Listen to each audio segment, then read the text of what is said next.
In the weeks after the first autumn rain, when the soil of a barley field has taken on enough water to soften without becoming mud, small green shoots appear through the dark surface of the earth. They are narrow. They are pale at the base where the soil still holds them, and they deepen to a cooler, truer green toward the tip. Each one pushes upward with the particular unhurried insistence of something that has been waiting for exactly these conditions: the right level of moisture, the right drop in temperature, the right quality of October light lying low across the field in the morning. A field at this stage looks almost empty from a distance. Closer in, the shoots are everywhere, evenly spaced where the seed was broadcast well, the rows faintly visible as the barley follows the lines of its sowing. The earth between them is still dark and open. The smell is particular, wet soil, and the faint green scent of the shoots themselves, something between grass and hay, something not quite either, something that belongs to this specific moment in the agricultural year and to no other. This is the landscape that Demeter presides over. Not the harvest, or not the harvest only, the whole of it. The sowing, and the waiting, and the slow emergence, and the long growth through winter, and the harvest in late spring, and the dry summer afterward, the grain stored away, and the field resting under the July heat, and then the first autumn rain again, and the plowing, and the sowing, and the small green shoots returning. This is what the oldest sources hold her to be responsible for, not merely the act of reaping, not the abundance of a single good year, but the turning of the entire cycle, the structure of the agricultural year as it repeats dependably from one generation to the next. Her name appears across the ancient Greek world in a range of forms and contexts, but one of her epithets, found in inscriptions from multiple regions of Greece, carved into stone in the ordinary way of religious dedication, is Ceto. The word means grain giver, not grain goddess in the abstract sense of a divine figure remotely associated with harvest, but the one who gives it, the source from which the grain proceeds, as a gift requiring her goodwill and her ongoing attention. An inscription is a specific kind of thing. Someone had the word carved. Someone understood that this was the correct name for what they were asking from her, and the name persisted across many centuries and across considerable distances, from one end of the Greek world to the other, because it was felt to be accurate. The epithet carries its own small weight of evidence. When the people who worshipped her named her the grain giver, they were not speaking figuratively. They were stating what they took to be the case about the world, and about where food came from, and about whose goodwill was required to keep it coming. On the slopes of the Acropolis in Athens, at a small stone sanctuary that ancient sources describe as belonging to Demeter, specifically, in one of her earliest aspects, she was worshipped under a different epithet, Chloe. The word means the green shoot, the tender first growth. Not the mature plant, not the full sheaf, not the harvested grain, but the earliest visible sign that something planted in dark earth has begun to live and rise. This sanctuary was a place where offerings were brought in spring, when the fields below the city first showed the pale emergence of new grain, pushing through soil that had been bare all winter. The location itself was deliberate, a hillside above a populated city where the agricultural fields of Attica would have been visible on clear days. The sanctuary at a height from which both the cultivated plain and the natural landscape could be seen at once. The Greeks who climbed to that sanctuary in spring and left their offerings were doing something precise. They were acknowledging that the green shoot emerging from cold ground was not a mechanical fact of nature, but the result of a divine presence at work in the world, and they were naming that presence by the most specific possible name, the name of the thing itself, at its moment of first becoming visible. In ancient Greek art from the classical period onward, she appears in a consistent form. The depictions vary in their details, the angle of the figure, the quality of the drapery, whether she is seated or standing, what she carries in her secondary hand, but the primary attribute is nearly always the same: a bundle of wheat or barley stalks held against her body or cradled in the crook of her arm, the stems gathered at the middle and tied or simply held together, the grain heads at the top heavy and bending slightly inward under their own weight. On temple friezes carved in the classical period, the attribute is legible from a distance. The stalks are rendered with the particular attentiveness of sculptors who knew what grain looked like, who had walked through fields and handled the harvested stems, who understood that the weight of a full grain head produces a specific curve in the stalk, and that this curve is part of what makes the image recognizable. Demeter holding grain does not look like a figure holding a generalized symbol of abundance. She looks like a woman holding the actual material she is responsible for, holding it with the ease of someone accustomed to it, someone who has been doing this for a very long time. The Rarian Plain lies below the town of Eleusis, on the coast of Attica, approximately 14 miles west of Athens, where the land opens into a flat coastal expanse before it reaches the Saronic Gulf. Seen from the low hills behind the town at dawn, the plain stretches outward in the early light, a wide field of pale stubble in summer, or dark plowed earth in autumn, or the deep green of winter wheat in the months of growth, depending on the season and the year. The Saronic Gulf lies beyond it, visible from the higher ground, the water light-colored in early morning before the sun fully rises. In Greek mythological tradition, the Rarian Plain was understood to be the first field on which grain was ever grown, the original site of Demeter's agricultural instruction to humanity, the place where the cultivation of cereal crops first began under her direction. This made it the sacred origin point of all subsequent agriculture across the known world. Every field of barley or wheat anywhere in the Greek world, however distant from Attica, traced its existence back to this flat coastal plain, to Demeter's first act of teaching humans what to sow and when and how. The mythological claim is a specific one. The tradition does not say that agriculture arose in many places at many times as a human discovery. It says it happened here at Demeter's instruction, on this particular stretch of land where the plain meets the sea. The Greek agricultural year followed the rhythms of a Mediterranean climate. Winter barley and wheat were sown in autumn after the first significant rains arrived, typically in October or November, when the soil had softened enough to plow and the temperature had dropped enough to make germination possible. The grain grew through the winter months, slowly in the cold and short days of December and January, more quickly as the light returned in February and March. By May or June, the grain was ready to harvest.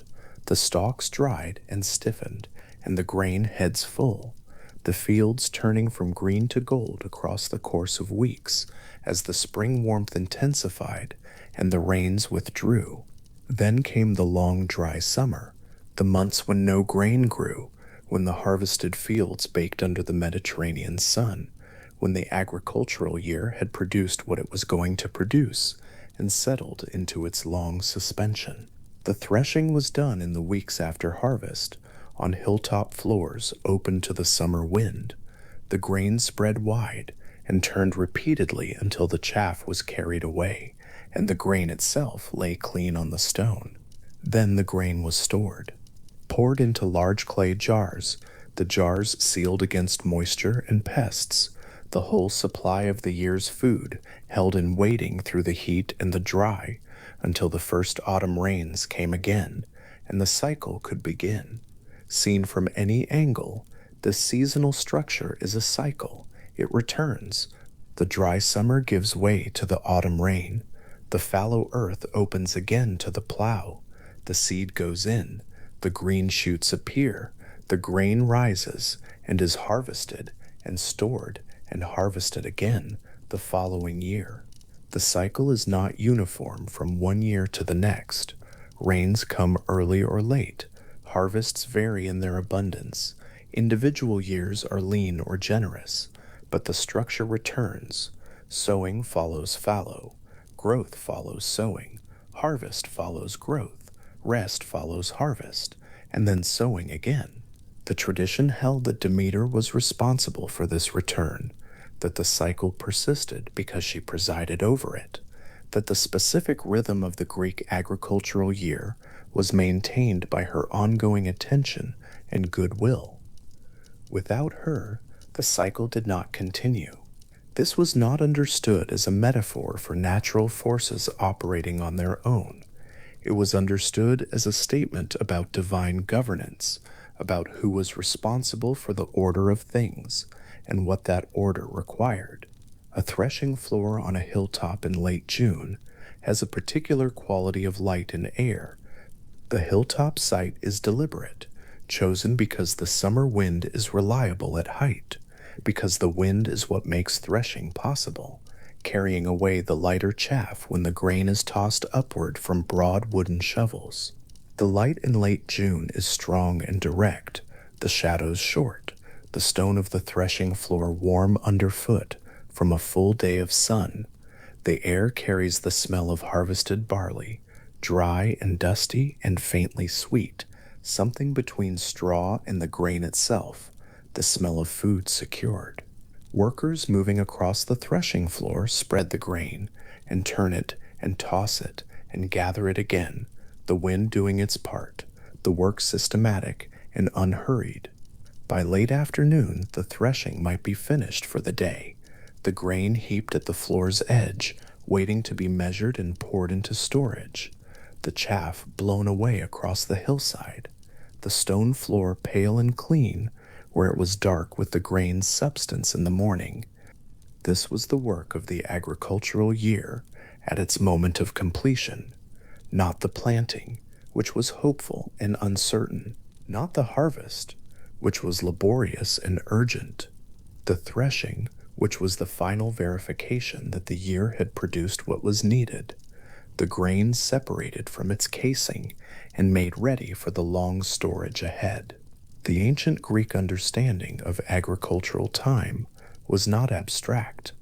It was organized around specific tasks and specific months and specific requirements, the date by which the field needed to be plowed if the sowing was to catch the right rain, the days in late spring when the ripeness of the grain could be judged by the color of the heads and the feel of the stalk, the calculation of how much needed to be stored against next year's need.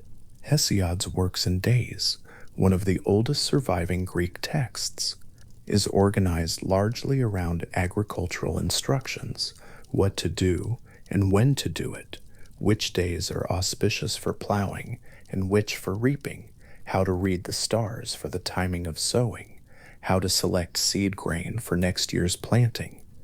The poem is not devotional in its surface form, but it assumes a world in which agriculture proceeds under divine attention, and in which getting the timing wrong has consequences that are not merely practical, but cosmological. The ordered field is an ordered cosmos. The barley growing in its proper season is the world in its proper arrangement. At the sanctuary on the Acropolis slope, where Demeter was worshipped as Chloe, the offerings brought in spring were keyed to a specific moment in the agricultural calendar, the appearance of the first green shoots in the fields visible from the city's heights. The timing of the offering was determined by the fields themselves. When the shoots appeared, the offerings were brought, not before. The sanctuary's religious practice was calibrated to the soil's own schedule, to the visible fact of emergence in the actual fields below. There is something precise and attentive in this arrangement. The city and its sanctuary were oriented toward the agricultural plane. The plane's rhythms set the pace of the ritual year, and Demeter, under the name that means the green shoot, was the divine presence in that moment of first emergence. The goddess encountered not in the harvest, but at the very beginning, when the buried seed had become a visible living thing, and the year's food was still only a pale tendril pushing through dark earth. The stone-carved image of Demeter on a temple frieze has a specific quality of permanence. The figure stands with the sheaf of wheat cradled against her body, the grain heads heavy and leaning. The stone has been worn by time, centuries of weather, the slow dissolution of detail that stone undergoes, even in sheltered conditions, but the attribute remains legible. The bundle of stalks, the tied middle, the inclined grain heads. The sculptor who carved it worked from observation. The weight of harvested grain, the way it falls when bundled, the specific heaviness of the full barley head. These are details a person knows from handling the material, not from any convention of artistic representation. The image survives because the stone survived, and the stone survived because stone is what it is, durable, indifferent to the centuries, holding what was cut into it as reliably in the 5th century after the carving as in the 5th century before. Demeter holding grain on a temple frieze is an image that has been looking out over the human world for a very long time, through the collapse of the civilization that carved it, and the rise of the ones that came after, through every variety of change that the centuries have arranged. The grain heads in the stone still lean, the bundle is still held. The Rarian plain, seen from the low hills at first light in October, has a quality of horizontal stillness. The land is flat, the sea is flat beyond it. The horizon is clear in both directions. The early light comes from the east and lies at a low angle across the plowed surface of the earth, catching every slight variation in the soil, the furrows where the plow turned it, the clods where the earth broke unevenly, the places where the soil is darker from recent moisture, and the places where it is pale from the surface drying overnight. A field just plowed in October, waiting to receive its seed, has a particular texture visible in low morning light that is not visible at midday. Every ridge and hollow of the turned earth casts a shadow. The whole plain looks almost corrugated in this light, its surface detailed and various, its emptiness full of the small facts of recently worked ground. This is the plain the tradition names as the original field. This flat coastal expanse of Attica, running toward the Saronic Gulf, was understood to be the place where grain was first sown at Demeter's instruction, the starting point of a practice that spread outward from this location across the entire cultivated world. It is worth pausing on what the tradition claims in making this assertion. The first field is not a general concept, it is a specific place, a particular stretch of coastal land in Attica, identifiable, visitable, still under cultivation in the historical period. The sacred and the agricultural occupy the same ground, simultaneously. The field where farmers plowed and sowed each autumn was the same field the tradition held to be the origin of all plowing and sowing everywhere. Working the Rarian plain in the historical period was working land that carried this mythological identity into every growing season. The grain that came up in winter on the Rarian plain was, in the tradition's understanding, connected to the first grain that had ever grown there at Demeter's direction. The field did not separate its sacred history from its agricultural present. They were the same thing. The large clay storage jars, called pithoi, in which grain was kept through the dry summer months, were typically buried to the neck in the earth, not stored above ground, not kept in a building alone.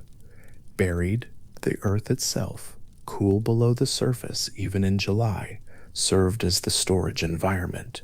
A jar buried to its neck in a storage pit or a cellar floor stays at a temperature the summer heat cannot reach in the way it would reach an object left in open air.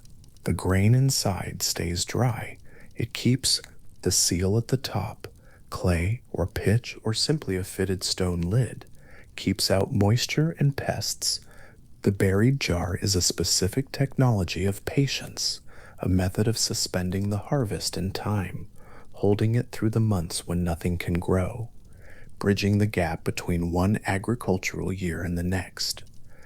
The tradition's understanding of Demeter as the presiding goddess of the agricultural cycle includes this act of storage, as fully as it includes the acts of plowing and sowing and reaping. The grain held in the buried jar is the harvest conserved, the earth's gift held in waiting. The field rests above. The seed grain for next year's sowing waits inside the sealed jar underground. The whole system is one of carefully managed continuity, nothing wasted, nothing lost, each year's harvest connected to the next year's planting. The small green shoots of a barley field in the first weeks of November, seen from above, have a quality that is easy to underestimate if the field is approached carelessly. From a distance, the pale green covering the dark earth looks thin and tentative, as though the field is only just beginning to commit to the idea of growth. Closer in, each individual shoot is more definite than it appeared from a distance. Upright, narrow, its color, a clear and particular green that is neither the blue-green of fully established winter wheat, nor the bright yellow-green of new grass, but something specific to barley at this exact stage, at this exact moment in the year. The shoots push through the surface with a consistency of spacing that reflects the broadcast sowing, clustered more densely where the seed fell thickly, more widely spaced where the broadcast was thinner, but across the whole field doing the same thing at the same time. The field in November, seen at close range, is not tentative at all. It is doing exactly what it is doing, with the full commitment of a living thing that has waited for the right conditions and found them.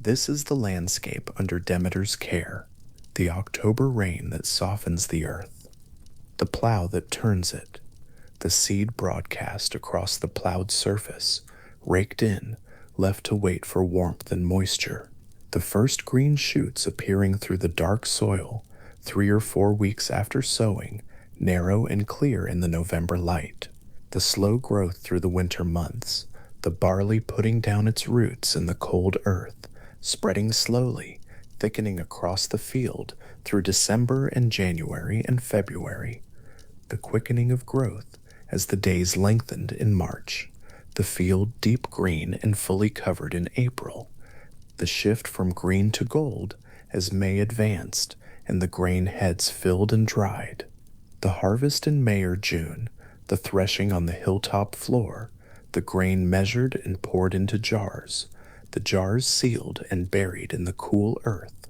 the fallow field baking through July and August, the surface pale and dry and cracked, the first autumn rain arriving in late September or October, softening the earth again, the plow turned back into it, the cycle beginning again. Every point in this cycle belongs to the same ongoing process. The harvest is not separate from the planting. The storage is not separate from the threshing. The green shoot appearing through cold soil in November is already, in the tradition's understanding, carrying the weight of everything that follows from it. The full grain head, the harvest, the sealed jar, the seed for the next year's planting, and all of it, from the first turning of the plow to the last grain poured into its winter storage, proceeds under Demeter's attention and goodwill.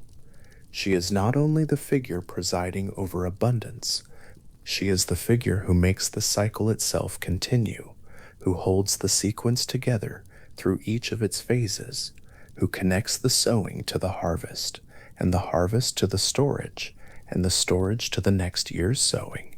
Near the sanctuary at the Acropolis slope, dedicated to her as Chloe, offerings were brought when the green shoots first appeared below the city.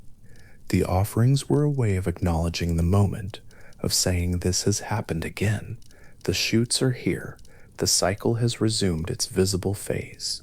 Whatever was buried in the ground through the autumn has become a visible living thing, and that visible living thing is the evidence of something larger continuing.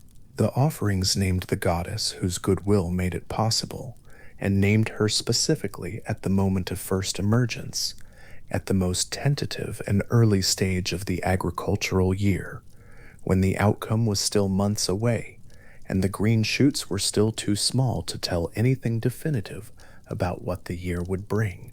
The act of bringing offerings at this moment was an act of faith in the cycle, an acknowledgement that the shoot appearing was not the whole thing, but the beginning of the thing, and that the beginning deserved its own recognition.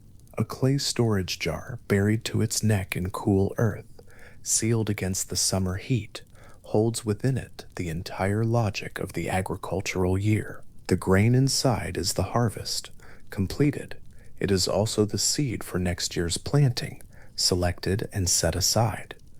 It is the bridge between one agricultural cycle and the next, the thing that makes continuity possible, that prevents each year from being entirely new, that carries the knowledge of one season's growing into the soil of the following year. Buried in the earth that grew it, sealed away from the heat that would damage it, the jar waits. The summer passes. The field above is dry and fallow, the soil cracked and pale. The agricultural year in its long pause between one phase and the next. Inside the jar, in the cool dark below the surface, the grain holds. It has been given. It has been received. It is waiting, with the particular quality of patience that belongs to things entrusted to the earth, unhurried, quiet, certain in its own way that the cycle returns and that what has been stored will in time be needed again. In the plain of Nisa, on a day that the oldest telling of this story describes as warm and wide and unhurried, a young woman was gathering flowers. The meadow stretched around her without obvious edges, opening in every direction into grass and color, and the particular stillness of a place where the air barely moves. The flowers grew in the kind of abundance that does not feel arranged. Narcissus and crocus, and violet and iris, the soft-stemmed flowers of a place that has held water in its soil all through the cool months, and now, in the warmth, gives everything it has stored upward into bloom. Persephone, daughter of Demeter, called also Kore, which is simply the Greek word for girl, for the young one, for the one who has not yet taken on the specific gravity of a name that a myth will carry forever, moved through this meadow without urgency. The Homeric hymn to Demeter, the oldest complete surviving account of what happened on this day, spends its opening lines inside the ease of the scene before it moves anywhere else. The wide earth is there, the flowers are there, the flowers are there, and the young woman is reaching for them, one after another, and adding them to what she holds. The hymn names the flowers she had already gathered: roses, crocuses, violet, iris, hyacinth. It names them the way a careful voice names things it wants to be real before they are taken, specifically, slowly, with the particular attention of someone who knows that a list of flowers in a meadow can hold a great deal of what a meadow actually was. The Nysian plain, wherever it stood, and ancient scholars never agreed on where, placing it in Boeotia or somewhere further east, somewhere semi-mythological and approximate, a name for a place that myth needs more than geography does, had the quality that the hymn insists upon. It was wide, it was full of color, and before anything changed it was entirely without foreboding. A meadow in which a young woman gathers flowers is a meadow that is doing exactly what a meadow is supposed to do. The hymn establishes this with some patience because what happens next requires the contrast. The Narcissus was different from the rest.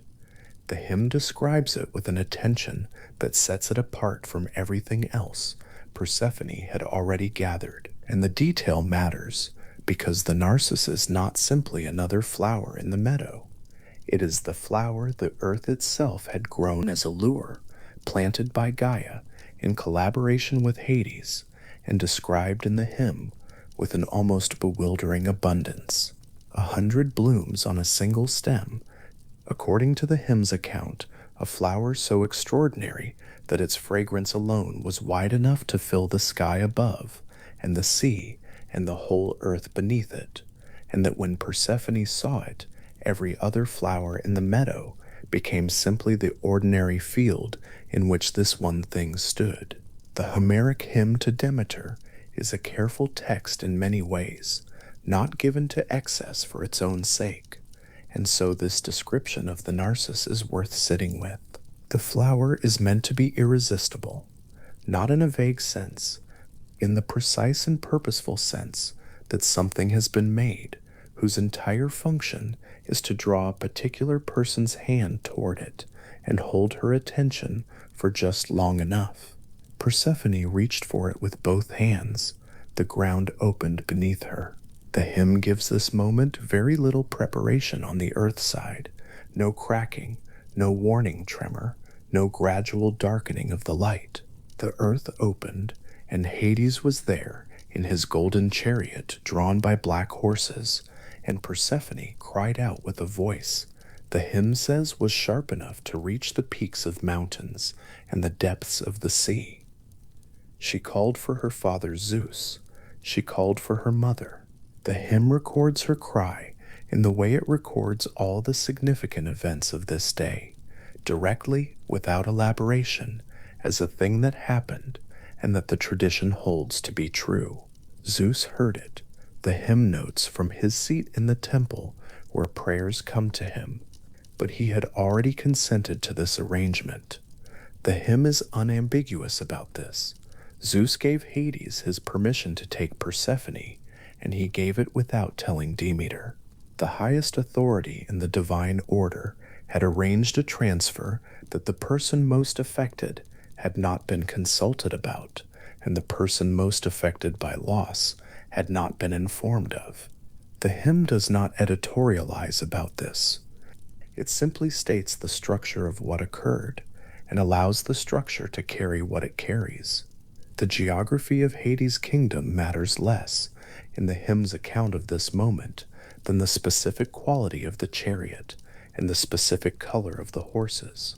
Gold and black, the carriage itself gleaming, the animals that drew it as dark as the realm they were returning to. It is a detail that has the quality of something visually remembered rather than invented, the kind of opposition in color that a story uses when it wants to mark a threshold clearly. This side and that side, the visible and the invisible, the warm air of a sunlit meadow, and whatever lies beneath the place where the narcissus grew. The chariot and its horses did not pause at the edge of the opening in the ground.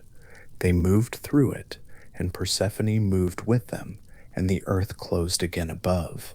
What the meadow looked like after that moment is one of the Homeric hymn's quieter details.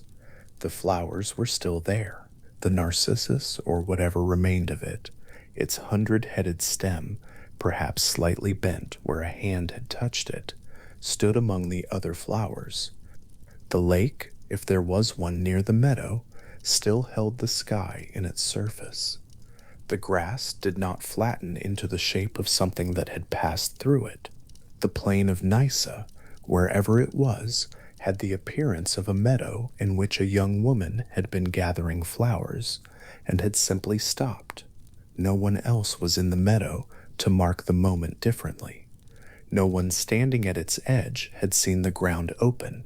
The hymn does not describe anyone watching, only Persephone reaching, and the earth moving, and then the plane again as it had been, quiet and undisturbed, and no longer holding what it had held a moment before.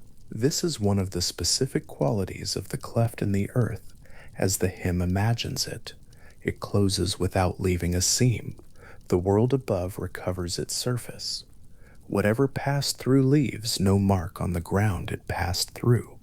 There are scholars who have connected the plane of Nysa's uncertain geography to the way this kind of mythological location functions in general, a place that needs to be somewhere, that needs the plausibility of a real landscape, but that cannot be pinned to any single coordinate without losing something that vagueness preserves.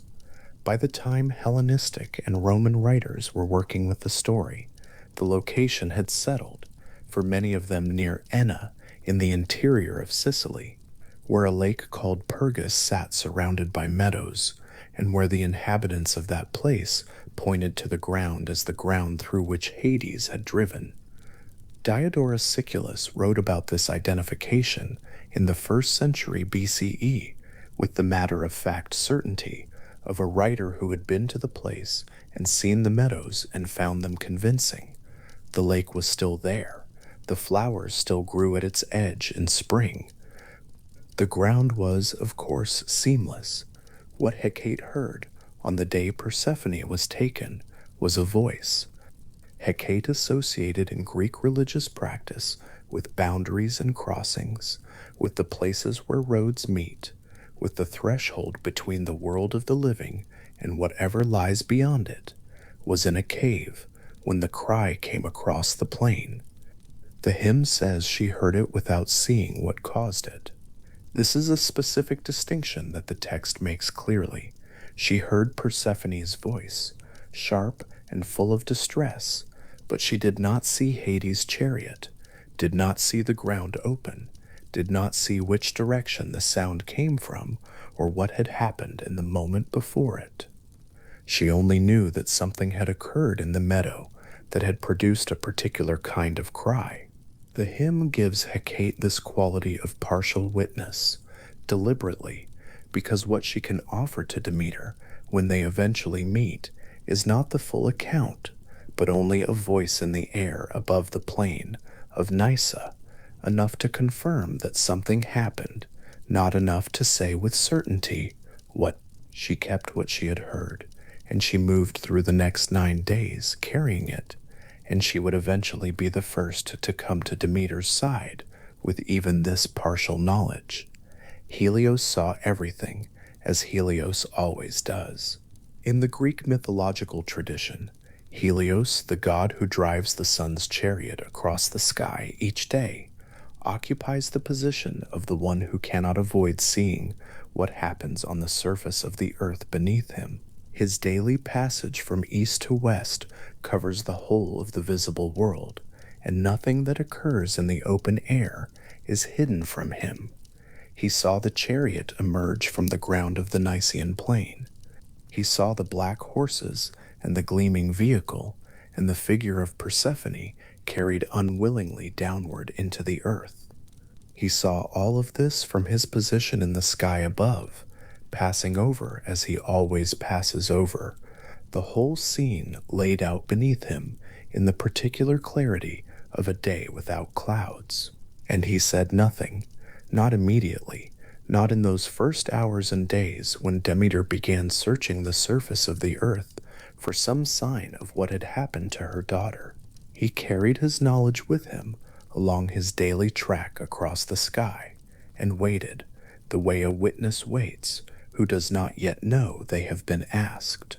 The hymn does not spend long with what happened beneath the earth in those first days. What it does describe is Hades' realm as a place Persephone was brought to against her will, and the god of that realm as someone who had arranged the taking of her with the sanction of the highest divine authority. The hymn is careful about what it names here. The realm itself is not described in terms of darkness or horror, but in terms of kingship, governance, a place with its own order and its own weight. Hades in the Greek tradition that the Homeric hymn represents, is not evil in any simple sense. He is a ruler of a domain that has its own logic, and the logic is that the dead go there and remain. He rules his third of the cosmos with the same authority that Zeus rules the sky and Poseidon rules the sea. The abduction is described as an act of desire and acquisition, not of cruelty for its own sake, and the hymn acknowledges that in the structure of the divine world, as the Greeks understood it, Hades is a figure of genuine power, and in his way, of genuine status. This does not resolve the fact of Persephone's unwillingness, which the hymn is also careful to note. Both things sit in the text at once, the legitimacy of Hades' position and the involuntary nature of what he did within it. And then there is the matter of the pomegranate seeds. Before Persephone is returned to the upper world, before the long negotiation between the gods that brings this about, Hades gives her something to eat. The hymn describes this with a specificity that suggests the detail was very old and very important to whoever first set this story down in the form in which it survives. Pomegranate seeds, a few of them, dark red and dense, eaten in the underworld before the journey back to daylight. The eating of these seeds is what creates the obligation that shapes the rest of the story. In the Greek mythological tradition, consuming food in the realm of the dead was understood to create a binding tie to that realm. The dead ate the food of the dead, and the food held them. Someone who passed through the underworld and ate nothing remained unbound. They could return to the living world cleanly, without a portion of themselves left behind. Persephone ate the pomegranate seeds, and the seeds did what the tradition understood them to do. The pomegranate itself carried a great deal of meaning in the ancient Mediterranean world that is worth sitting with for a moment, because the seeds are not an arbitrary detail. The fruit appears in association with death, and with the cycle of life and death across multiple Mediterranean traditions. Its abundance of seeds connected it to fertility, and its deep red interior connected it to blood, and its habit of growing in dry places where other fruits struggle connected it to persistence, and to the soil of places that are not entirely hospitable to life. Split open, the pomegranate reveals a kind of architecture, pale chambers, each one holding its cluster of seeds, each seed dark and complete, and surrounded by a little translucent skin that catches light from the side when the fruit is open near a window or a flame. There is something in the interior of a pomegranate that looks, to the eye, that has been told to see it this way, like a version of what a fruit contains rather than the fruit itself, as though what is inside is another fruit, reduced and darkened and made multiple. The hymn does not describe the seed's appearance. It describes only the fact of their being eaten, but their appearance belongs to the detail of what they are, and the tradition that placed them in Hades' hand was not working with an arbitrary object. The eating is quiet and consequential and mostly unremarked in the moment. It is the kind of act whose significance is understood only later, when the structure of what results becomes clear. Persephone ate a few pomegranate seeds in the underworld. The hymn specifies that Hades gave them to her secretly, which suggests that the act was known to be a binding one, and that Hades understood what he was doing when he offered them. The eating was not a meal. It was not an expression of hunger or of pleasure or of having settled into the underworld as a home. It was a small specific action, a few seeds consumed in a place below the surface of the earth, that changed the proportion of everything that came after. Persephone would return to the upper world. The hymn would eventually arrive at that resolution, with all the care it brings to every part of this story. But the return would not be complete, because the seeds had created an obligation, and the obligation was 1/3 of the year, one portion of every turning of the seasons to be spent in the realm below. This is the small act that the myth holds as the pivot of everything. The seasons, as the ancient Greeks understood them, the entire cycle of sowing and harvest, and the long still months of summer heat when the ground gives nothing, and then the autumn rains, and the plowing and the first green shoots of winter grain, all of this, the tradition holds, has its origin in a handful of dark seeds eaten in a place beneath the earth where sunlight has never reached. The proportion of the year that the fields of Greece lie dormant and dry corresponds, in the mythological structure the Homeric hymn preserves, to the proportion of the year that Persephone spends below. This is not presented in the hymn as metaphor, as a story invented to explain a natural phenomenon. It is presented as the actual causal relationship, as the structure through which the seasons came to be the way they are, not as an analogy for it. The tradition holds the myth not as an illustration of the seasons, but as their origin. These are different claims, and the hymn makes the stronger one without hesitation. In the meadow above the place where all of this occurred, the afternoon continued. The light moved across the grass as afternoon light moves, leaning toward the west, thickening slightly. The flowers in the meadow did not change their aspect. The narcissus with its extraordinary bloom, or whatever remained of it, its stem perhaps already beginning the slow curve that stems make when they are not held, stood among the others, neither marked nor diminished. The lake near the meadow, if there was a lake near this version of the Nicene plain, held the sky's changing light in its surface without knowing that anything had changed. The meadow was a meadow. The ground beneath it was seamless and silent and held nothing on its surface that could be read as a sign of what it held below. Somewhere far above the surface of the earth, Helios completed another portion of his daily arc. Somewhere in a cave, Hecate sat with what she had heard and did not yet know what to do with it.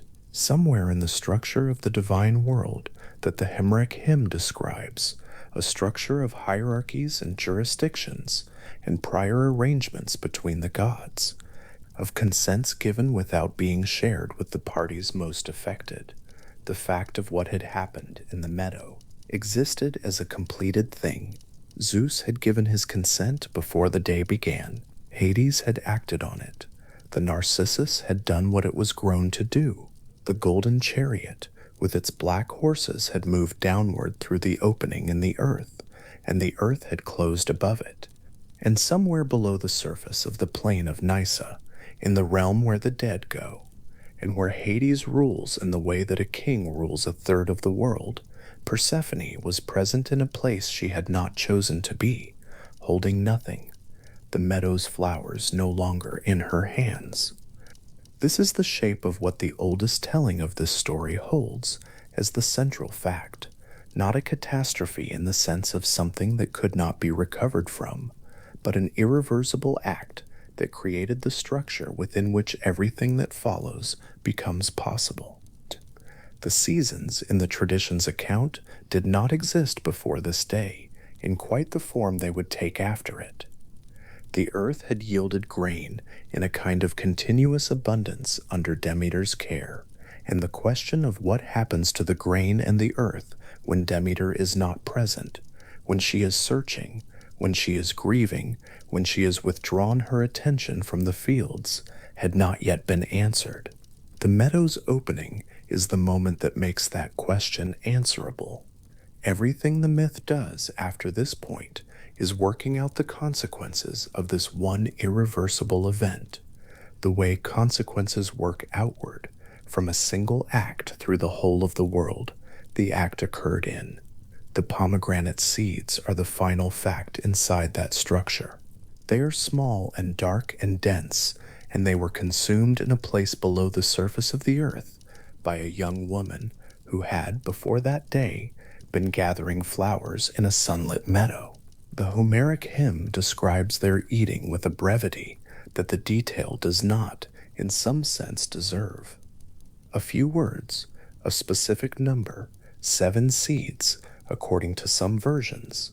The hymn itself is less precise than some later tellings, a fact inserted into the narrative at the point where it becomes relevant, which is not immediately but much later, when the gods are negotiating the terms of Persephone's return and Hades' prior action becomes the constraint that shapes the agreement. By the time the seeds are named in the hymn as the thing that determines the proportion of Persephone's time below and above, they have been inside the story for a long while, waiting. The eating happened in the underworld, in the quiet and the dark, with no witness named and no ceremony. It was a private act, unremarked at the time, that became the explanation for everything the year does between autumn and spring and autumn again. The meadow in the interior of Sicily, near the lake the Romans would call Pergus, was still a meadow when Diodorus Siculus described it. The flowers still grew along the water's edge.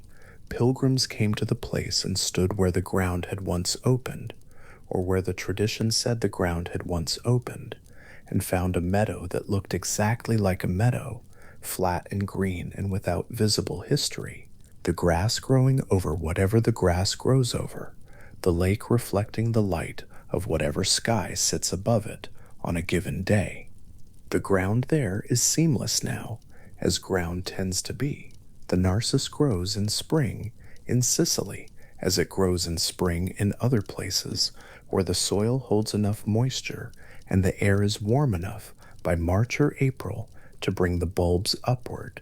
A flower with 100 blooms on a single stem does not appear in the meadow at Enna or anywhere else that botanists have catalogued. But the Homeric hymn was not writing botanical catalog.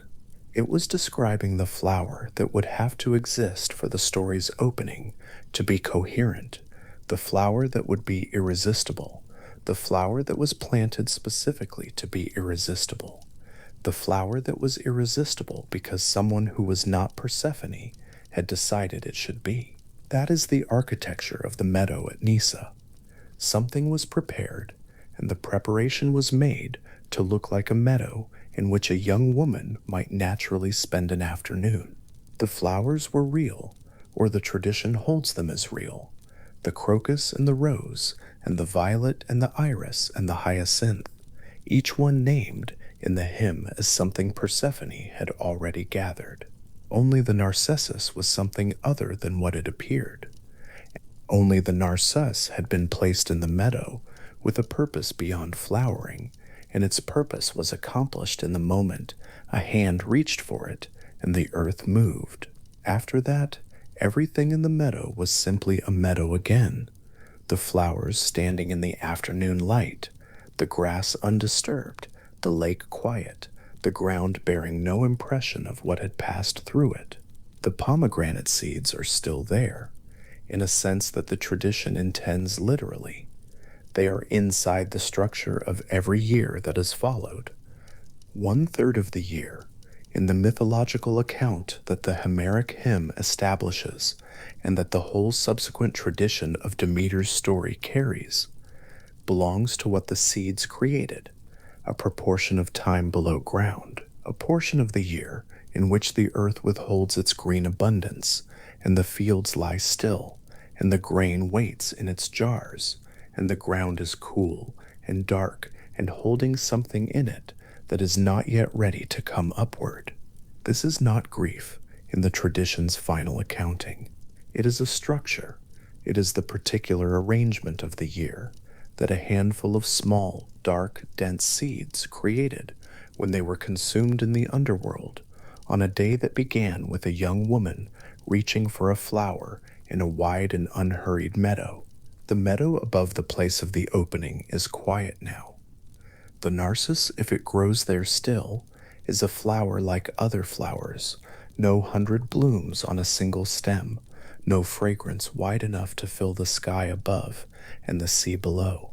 The lake at the meadow's edge holds the afternoon in its surface, the way lakes do, without comment, without history visible in its water.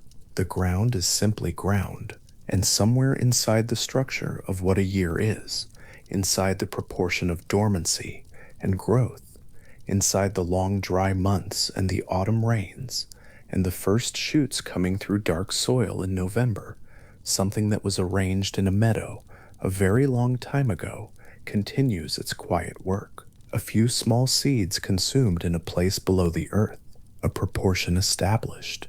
A cycle set in motion on a warm afternoon in a wide meadow where nothing, until the moment everything changed, had the appearance of a place where anything consequential was about to occur. That is what the Homeric hymn holds as the beginning of the seasons.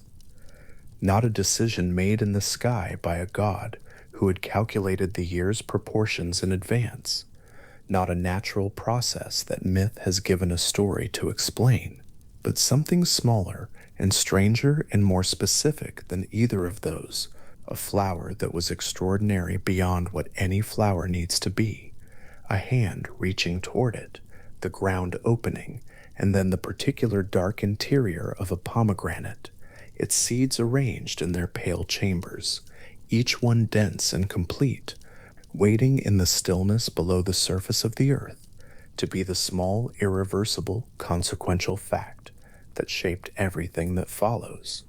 On the first night of her search, Demeter carried a torch. The hymn is specific about this detail. Not a lamp, not a small domestic flame carried carefully between cupped hands, but a torch, the kind carried at full extension, the kind that requires the arm to be held away from the body so the heat does not singe the skin.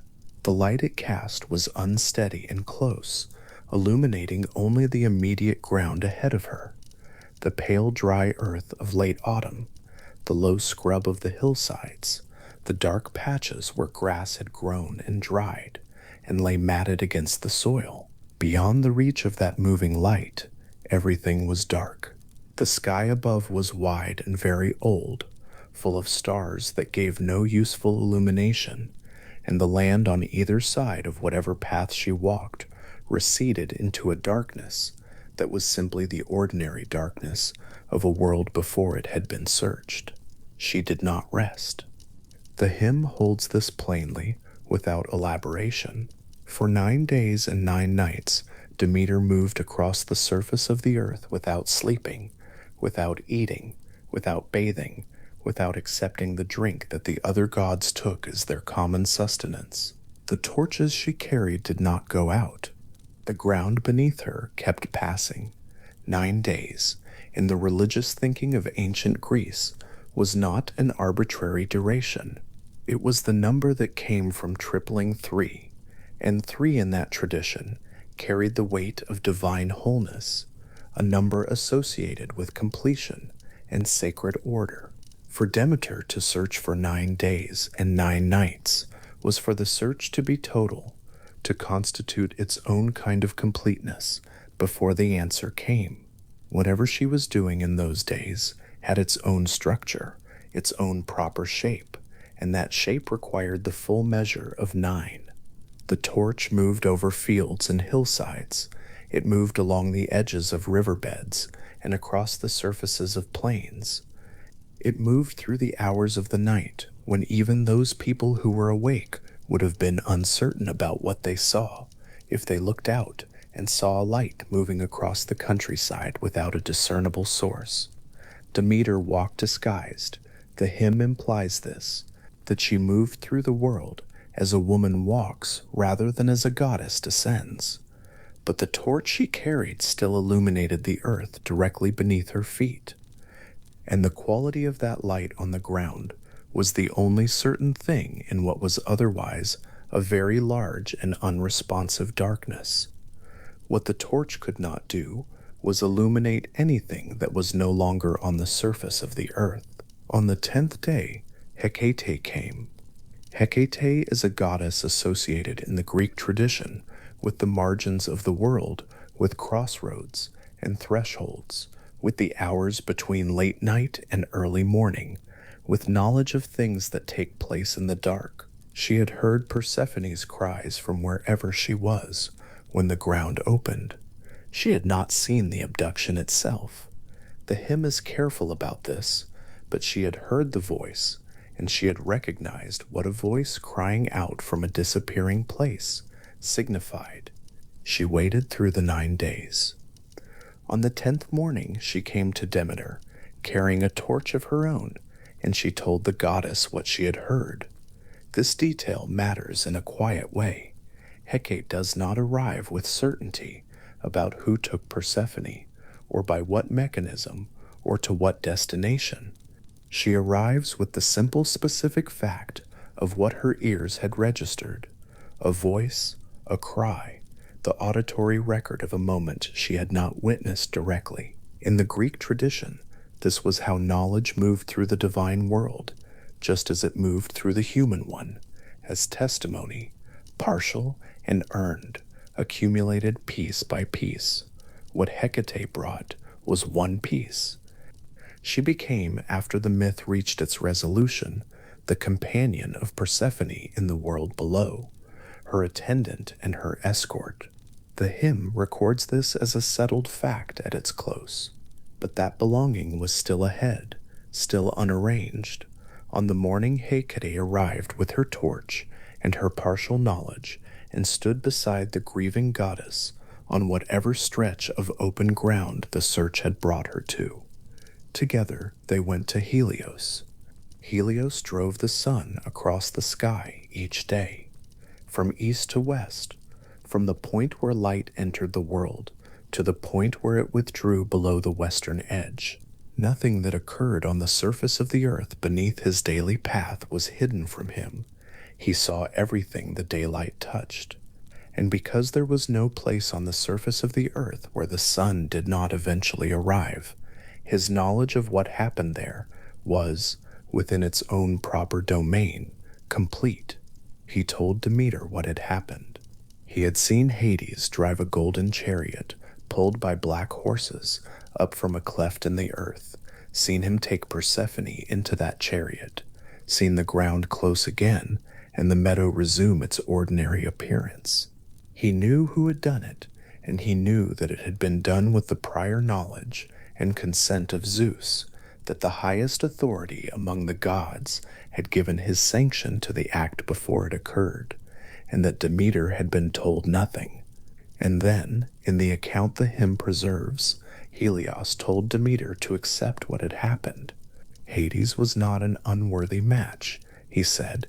He was a god of considerable station, a ruler of his own realm, a brother to Zeus, a figure of real power and gravity in the structure of the divine world. The arrangement had, from a certain angle, a kind of logic to it.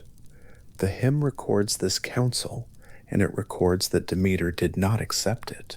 There is something worth sitting with in that exchange, the sun god, who sees everything that happens under the open sky, telling the goddess of grain that the thing she is mourning was not unreasonable. And Demeter, who had walked for 9 days without stopping, receiving this information and this advice, and moving past the advice while absorbing the information. What Helios told her did not end her grief. It changed its direction.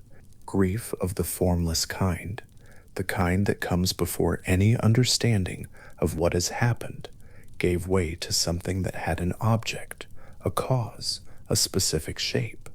She knew now who had taken Persephone. She knew now that the highest of the gods had arranged it. She knew that what had been done to her had been done deliberately, with intent, by the figures who had the power to have done otherwise. Her search did not end, but it was no longer a search for a lost daughter across an open landscape. It became something different, a withdrawal, a refusal, a decision about what she would and would not continue to provide. She let her hair go unbound. She put aside the clothing of the gods for the dark cloth a mortal woman wore in mourning. She did not return to Olympus. The earth moved through its autumn weeks without her attention. The soil was still there, and the seeds were still there, and the farmers were still there. But the force that had presided over the relationship between seed and soil and season had ceased to preside. This is the way the hymn describes it, not with any great catastrophe yet, but with a kind of growing unresponsiveness, as though the world had continued turning, but something necessary had left its position. Demeter came to Eleusis. Eleusis was a town on the coast of Attica, situated at the edge of a flat plain that ran down to the Saronic Gulf, about 14 miles west of Athens, along the coastal road. The plain was the Rarian Plain, a stretch of low agricultural land that the tradition held as the oldest cultivated field in the world. The place where grain had first been grown at Demeter's instruction, before anywhere else on the earth had learned what fields were for. She arrived at this place as a stranger arrives at an unknown town, without being recognized, without announcing herself, moving through the late afternoon with the ordinary, unannounced quality of a traveler who has been walking a long way. She sat down by a well. The Well of the Maidens stood near the path that led into the town of Eleusis, beside a shady olive tree in whose shadow travelers could sit and rest without the obligation of explaining themselves to anyone. Demeter sat there on the stone edge of the well and did not speak to the people who passed. She was dressed as an old woman. The hymn describes her as one who has lived past the age when she could still be offered places of service in a household, past youth, visibly worn, sitting by the water in the way that a person sits when they have no particular destination ahead of them. The daughters of Celeus came to draw water. Celeus was the king of Eleusis, or, in the more modest reading the hymn sometimes implies, the principal elder of the town, the man whose household and authority constituted the center of civic life in that place. His daughters came to the well in the late afternoon, as the daughters of households came to wells, with their water jars and the ordinary attention of girls on a familiar errand. They saw the old woman sitting on the edge of the well, and they stopped. The hymn records the conversation that followed, the girls asking who she was, where she had come from, where she was going, whether she had family anywhere who might be found. Demeter told them a name that was not her name, and a story that was not her story. She said she had come from Crete, that she had been taken by pirates and had managed to escape and had run from the shore, and that she did not know this land. She asked if they knew of any household in the town that might give her shelter and work. The daughters of Celeus went home and asked their mother, a woman named Metanera, whether the stranger by the well might be brought in. Metanera said yes. They returned for her and led her back through the town to the household of their father, and Demeter came with them. She moved through the gate and into the house. Inside, Metanera sat holding her youngest child, an infant son named Demephon, and when Demeter crossed the threshold, the hymn describes a strange event.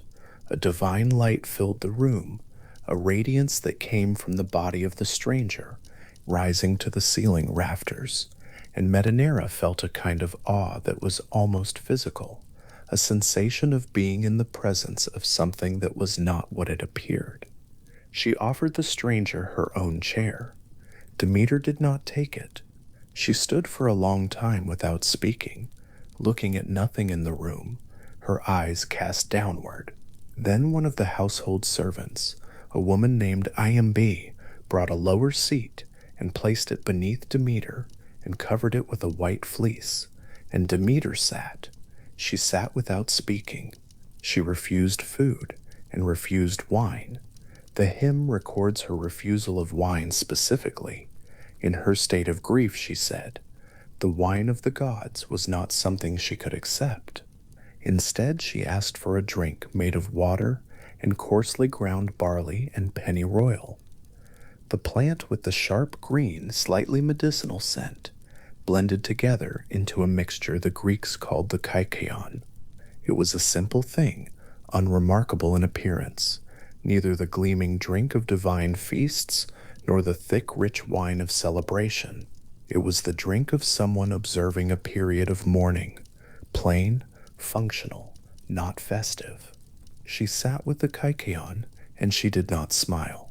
This is the image the hymn lingers on: Demeter in the household of Celeus, sitting in the lower chair, with the white fleece beneath her, holding her grief the way a person holds something that cannot be put down, that has become so habitual a weight that the body no longer registers the strain of carrying it. The room was quiet. The household went about its evening work around her. Metanera watched from across the room, uncertain of what she had admitted to her house, half knowing and half not. Then Iambe began to speak. The hymn is not specific about the details of what Iambe said or did, only that it was jesting, the kind of rough, unserious, even ribald humor that had no business in a room where grief was being conducted with such dignity. She made gestures. She said things that made no claim to be appropriate to the occasion.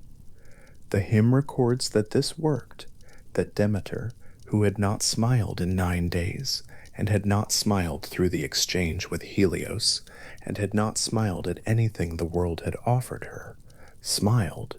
The significance of this detail is held quietly in the hymn without being pressed. It is not explained. Iambe does not explain what possessed her to try this approach, and Demeter does not explain why it succeeded, but the tradition records it as the first break in the surface of the goddess's grief. Not a resolution, not a recovery, but a crack of light through which something other than sorrow was briefly visible. Iambe's name was later attached to the iambic meter of Greek poetry, a form associated with earthy, satirical, direct verse, the kind that said what more elevated forms of poetry declined to say.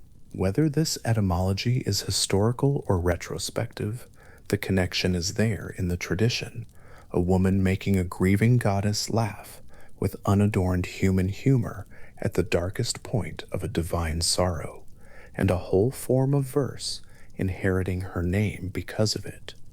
Demeter accepted the kykeon. Outside the house of Celeus, the Rarian plain stretched toward the water in the autumn dark.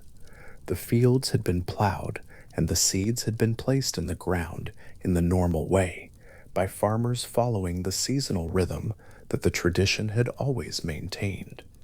But the grain was not growing. The hymn describes what followed the goddess's withdrawal in terms that are plain and agricultural in their precision. Oxen pulled plows across the fields, and the plows entered the soil, and the rows were made, but the grain did not come up. The seeds lay in the dark earth without quickening.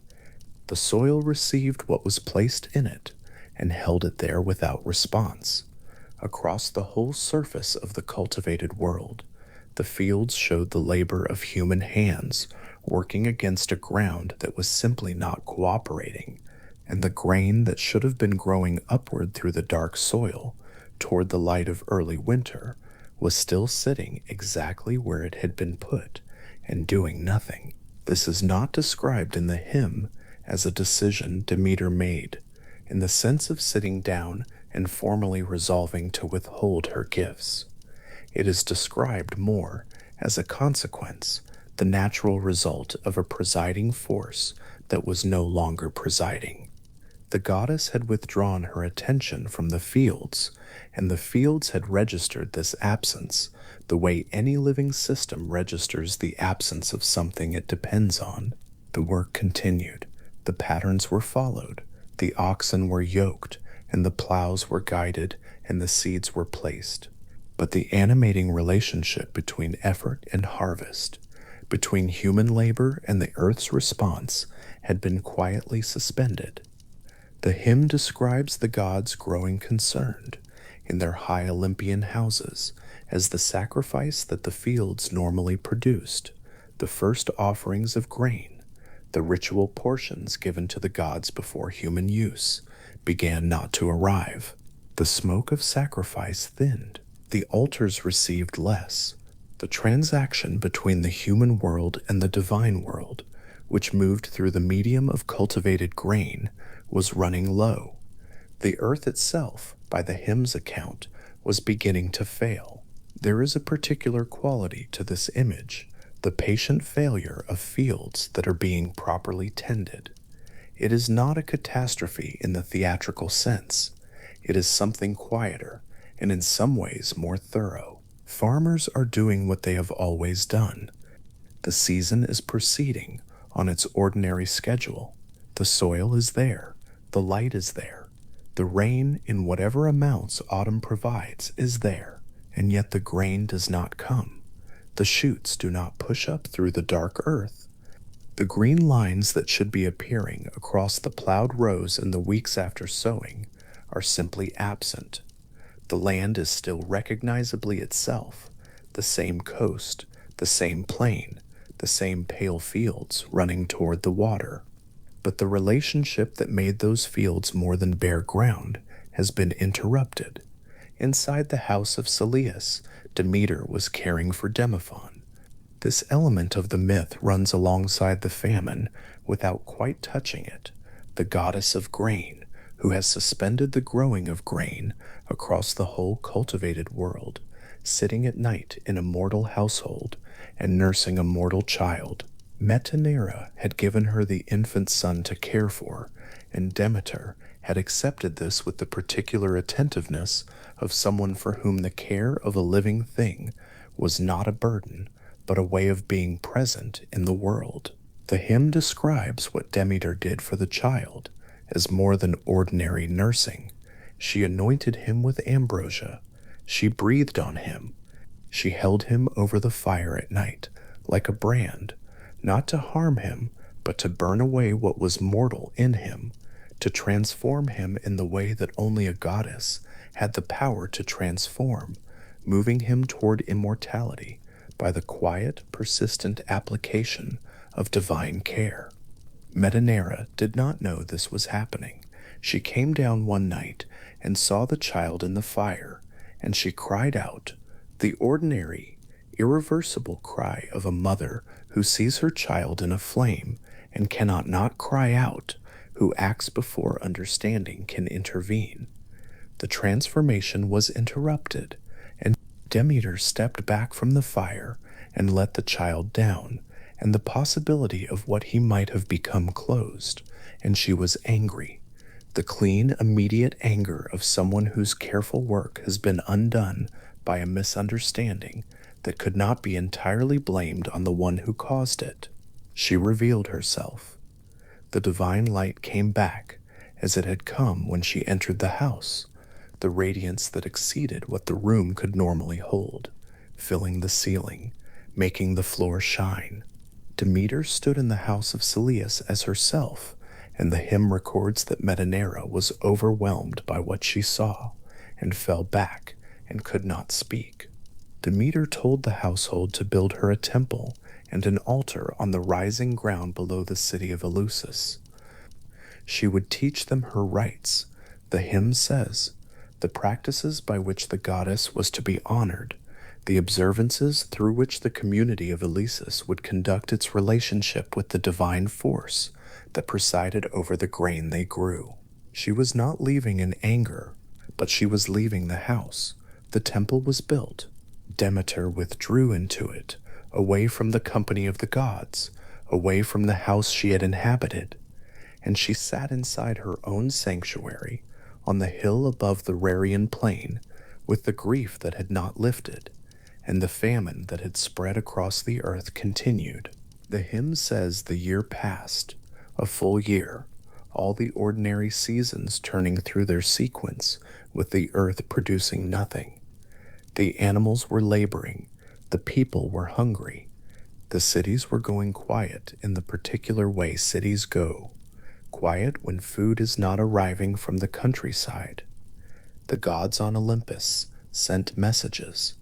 One after another, various gods descended to where Demeter sat in her Eleusinian temple and brought her gifts and honored her and asked her to relent. She did not relent.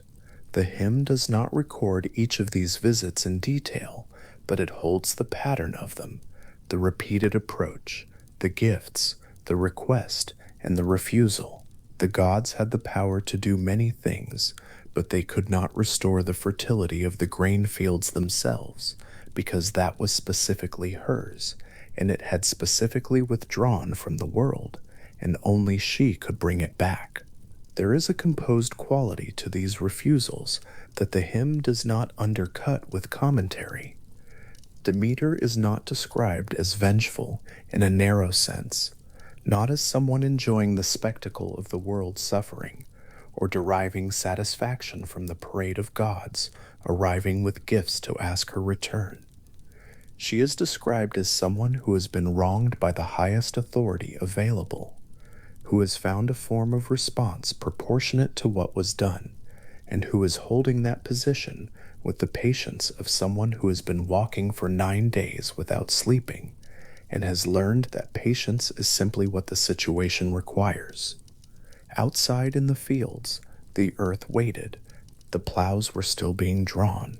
The farmers were still going out in the mornings with their tools and their teams, out of habit or hope or the absence of any better option. The fields that should have been bright with new grain in the weeks after autumn sowing lay pale and without response in the coastal light. The Rarian plain, that oldest field, the mythological origin point of all cultivation, lay bare along the shore of the Saronic Gulf, as though the whole story of agriculture had simply paused. Demeter sat in the stone walls of her new temple, and the torches she had carried for 9 nights across the surface of the world, were set against the walls in their brackets, and their light was steadier now than it had been when she was walking, the flames small and constant in the still air of the sanctuary, illuminating the carved stone and the patterned floor and the cold quiet of a room that was hers. This is the image the hymn arrives at before the resolution begins, not the catastrophe of the famine, not the conversations with Helios or Hecate, not the divine light filling Metanira's ceiling, but this, Demeter in the sanctuary, the torches set down, the kykeon drunk, the long movement of the search, finally stilled into a kind of residence. She has come to rest, in the specific sense that someone who has been moving through grief comes to rest, not healed, not resolved, not returned to what she was, but arrived at the place where the next thing will have to come to her, rather than be found by walking toward it. The searching is over. The refusals are settled into their pattern. The world outside the temple is in the condition she has given it. There is a quality in this kind of stillness that is different from peace. It is the stillness of having done what one could do, and having done it completely, and now waiting for the frame of the situation to change around the fixed position one has taken. Demeter had walked across the whole surface of the world and found nothing. She had sat in the house of a mortal king and tended a mortal child, and watched the possibility of his transformation dissolve in a single uncontrollable moment. She had been given her temple on the hill above the plain that bore her oldest history, and she had taken up residence inside it, and she had allowed the earth to show the gods and the human world what a year without her attention looked like. The torchlight moved slightly in the still air of the sanctuary, not a draft, simply the small autonomous movement of a flame that is burning steadily in a closed room, the barely perceptible flicker that a flame produces when everything around it is still. The walls of new stone caught the light on their flat surfaces and held it. The floor was cool. The kykeon cup was empty on its shelf. Outside, the Rarian plain lay in the dark beside the Saronic Gulf, the fields pale and unresponding, the whole long coastal expanse of the oldest cultivated land in the world, waiting in the autumn night, with the patience of ground that has been asked to hold something and has held it, and is holding it still, for as long as holding it is what the situation requires. The torches burned. The goddess sat. The earth outside kept its quiet. suspended pause, not dead. The hymn is careful about this, but withheld, held in reserve, waiting for the particular kind of restoration that could only come from the figure who sat in the stone room on the hill above the plain, still and present and unmoved. The grief in her neither diminished nor expanded, simply there, the way the earth was there, the way the night was there, patient with the particular patience of something that knows it is waiting for a necessary thing and has decided to wait for exactly as long as it takes. In the month of Boudromion, which falls in the shortening days of late September and early October, a line of people moved west along a coastal road out of Athens. They carried torches. The sea was to their left, dark and close, and the smell of it, salt and the particular cold sharpness of water at autumn, came in on a breeze that moved across the road from the southwest. The road was called the Sacred Way, the Hierohodos, and it ran for approximately 14 miles from the city of Athens to the sanctuary at Eleusis, along the northern shore of the Saronic Gulf, past scrub-covered hillsides and the pale dry fields of late summer, and the people who walked it had prepared for months. Some of them had been preparing for years. The procession was called the Pompeii. It set out from Athens in the afternoon and arrived at Eleusis in the late hours of the night, so that much of the walking was done by torchlight. The road ran close enough to the water in certain stretches that the sound of small waves could be heard beneath the sound of chanting. The initiates, and there could be thousands of them in a single year, men and women together, slaves and free people walking the same road, carried bundles of myrtle and moved at a pace that was neither hurried nor slow, a walking pace suited to 14 miles and the weight of what they were approaching. Many of them had been through the preliminary rites already, in Athens the previous month, and this walk was the beginning of the central ceremony. The festival would last 9 days in total. That number was not accidental.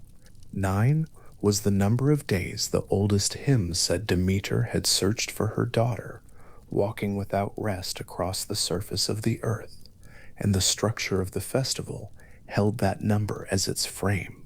What those thousands of people were walking toward was Eleusis, a town on the coast, whose name most ancient Athenians would have known primarily in connection with this event, this festival, this particular sanctuary on its western edge, where the most significant religious ceremony in the Greek world took place every year, almost without interruption, for something close to 1,000 years.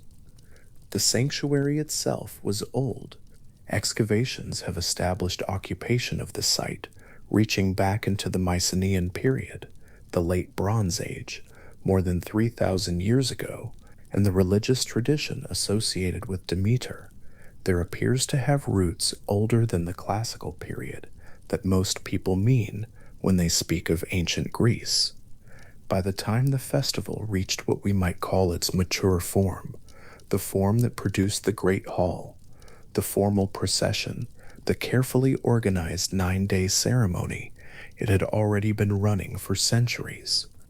The 9 days of the greater mysteries held different kinds of activity in their different phases.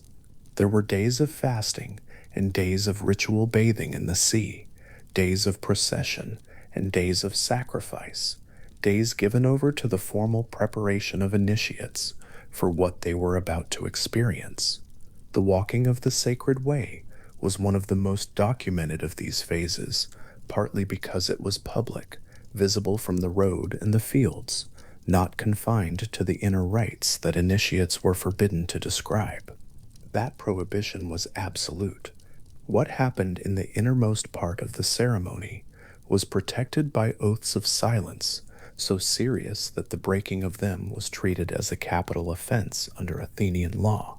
In 415 BCE, the politician Alcibiades was prosecuted on several charges, one of which was the allegation that he had performed a parody of the mysteries in a private home before an uninitiated audience. The seriousness of the charge, which carried in principle the penalty of death, indicates something about how Athenian civic law regarded what was protected at Eleusis. The prosecution did not result in a conviction in Alcibiades' absence. He fled Athens rather than stand trial. But the fact of the charge, the weight it carried, tells something true about what the tradition held inside those walls. The myrtle bundles the initiates carried on the road had a particular smell in the cool night air, dry and resinous and slightly bitter, a green sharpness that carried far. The torch smoke went up into the dark above the column of walkers, and the chanting moved in long, repeating phrases that the oldest participants had heard many times before, while the newest had learned them in the weeks of preparation.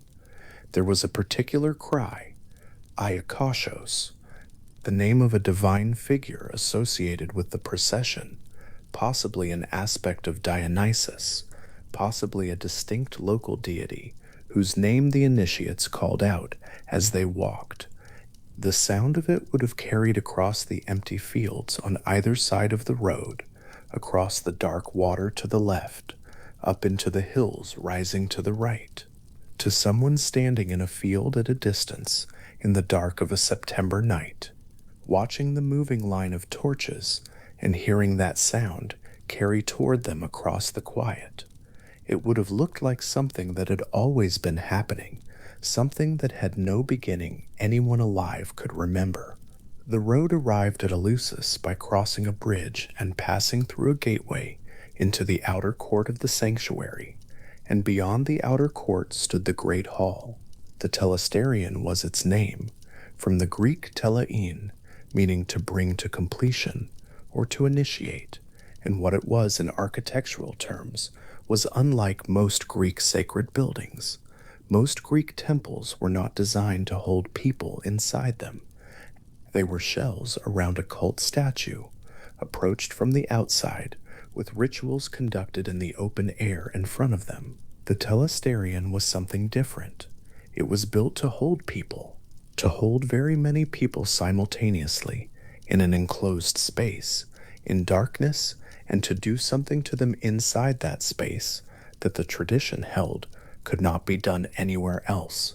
In its final rebuilt form, which came about through successive enlargements over the centuries, with architects including Ictinus, who also worked on the Parthenon, involved in certain phases of its construction, the telesterion measured approximately 54 meters by 52 meters.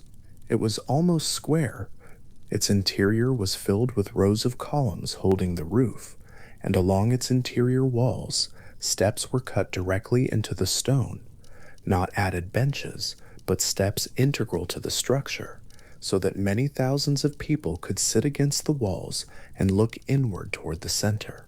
The center of the hall was a smaller chamber within the larger room, a room within a room called the Anacteron. That inner chamber was where the most sacred rites took place. It was entered only by the Hierophant, the hereditary chief priest of the mysteries, whose family, the Eumolpidae, had held that priestly office since at least the early historical period, and traced their lineage directly back to the mythological Eumolpus, one of the kings of Eleusis, instructed by Demeter herself in the founding account. The chain of transmission was that long.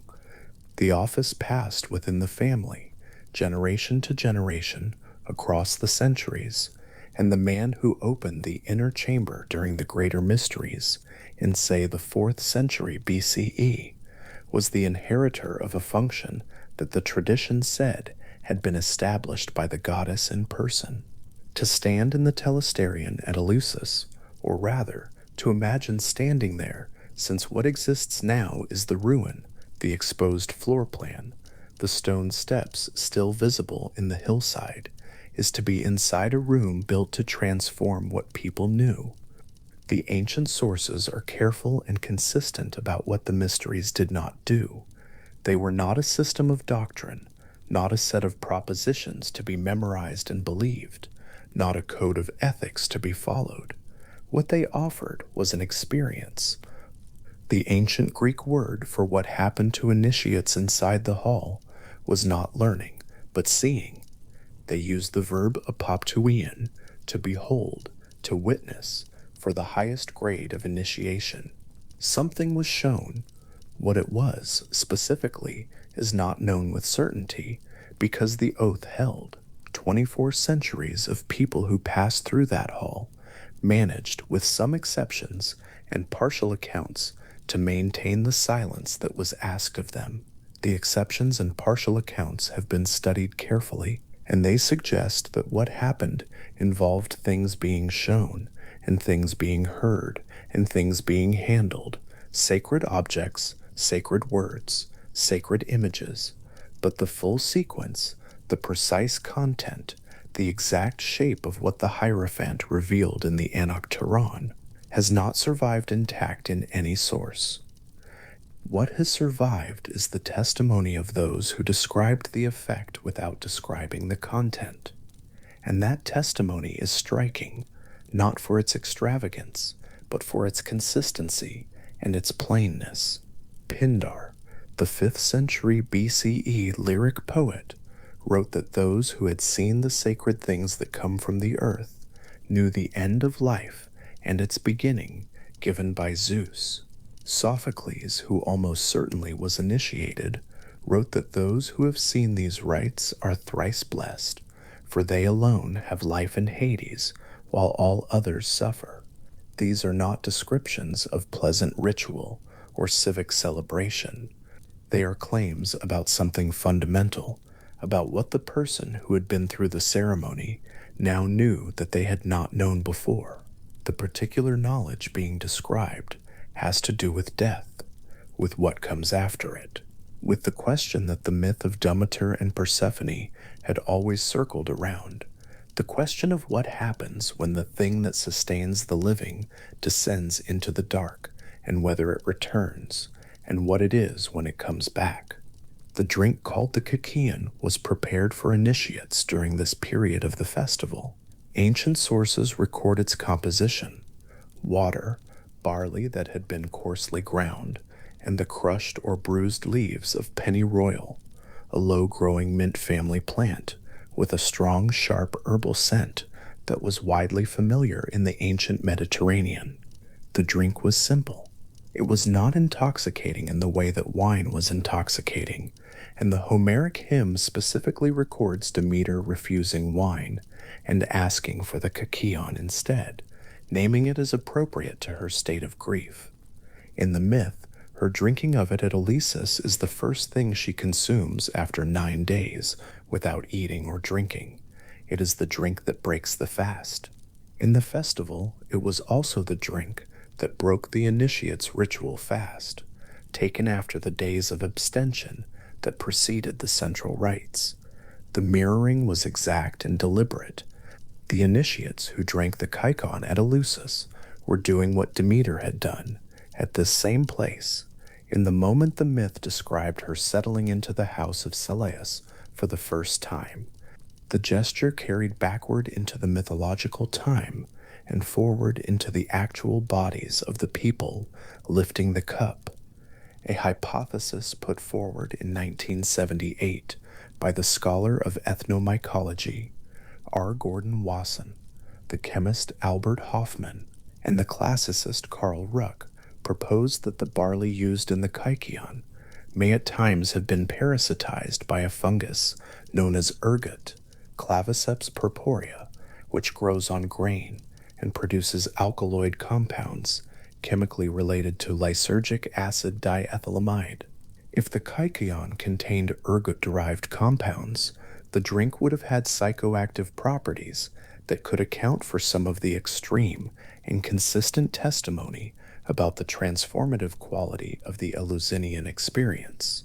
The hypothesis is carefully constructed and worth sitting with as one possible reading of the evidence.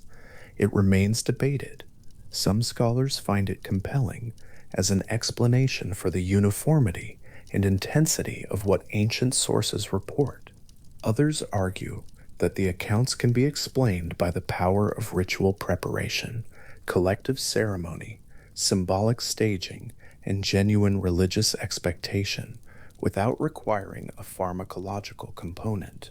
The kykeon was in any case a specific drink prepared in a specific place at a specific time, and whatever it did or did not contain, the act of drinking it was understood within the tradition as a participation in the myth itself, a way of becoming for a moment the grieving goddess at the edge of her 9-day search, settling at last into a house and accepting what was offered.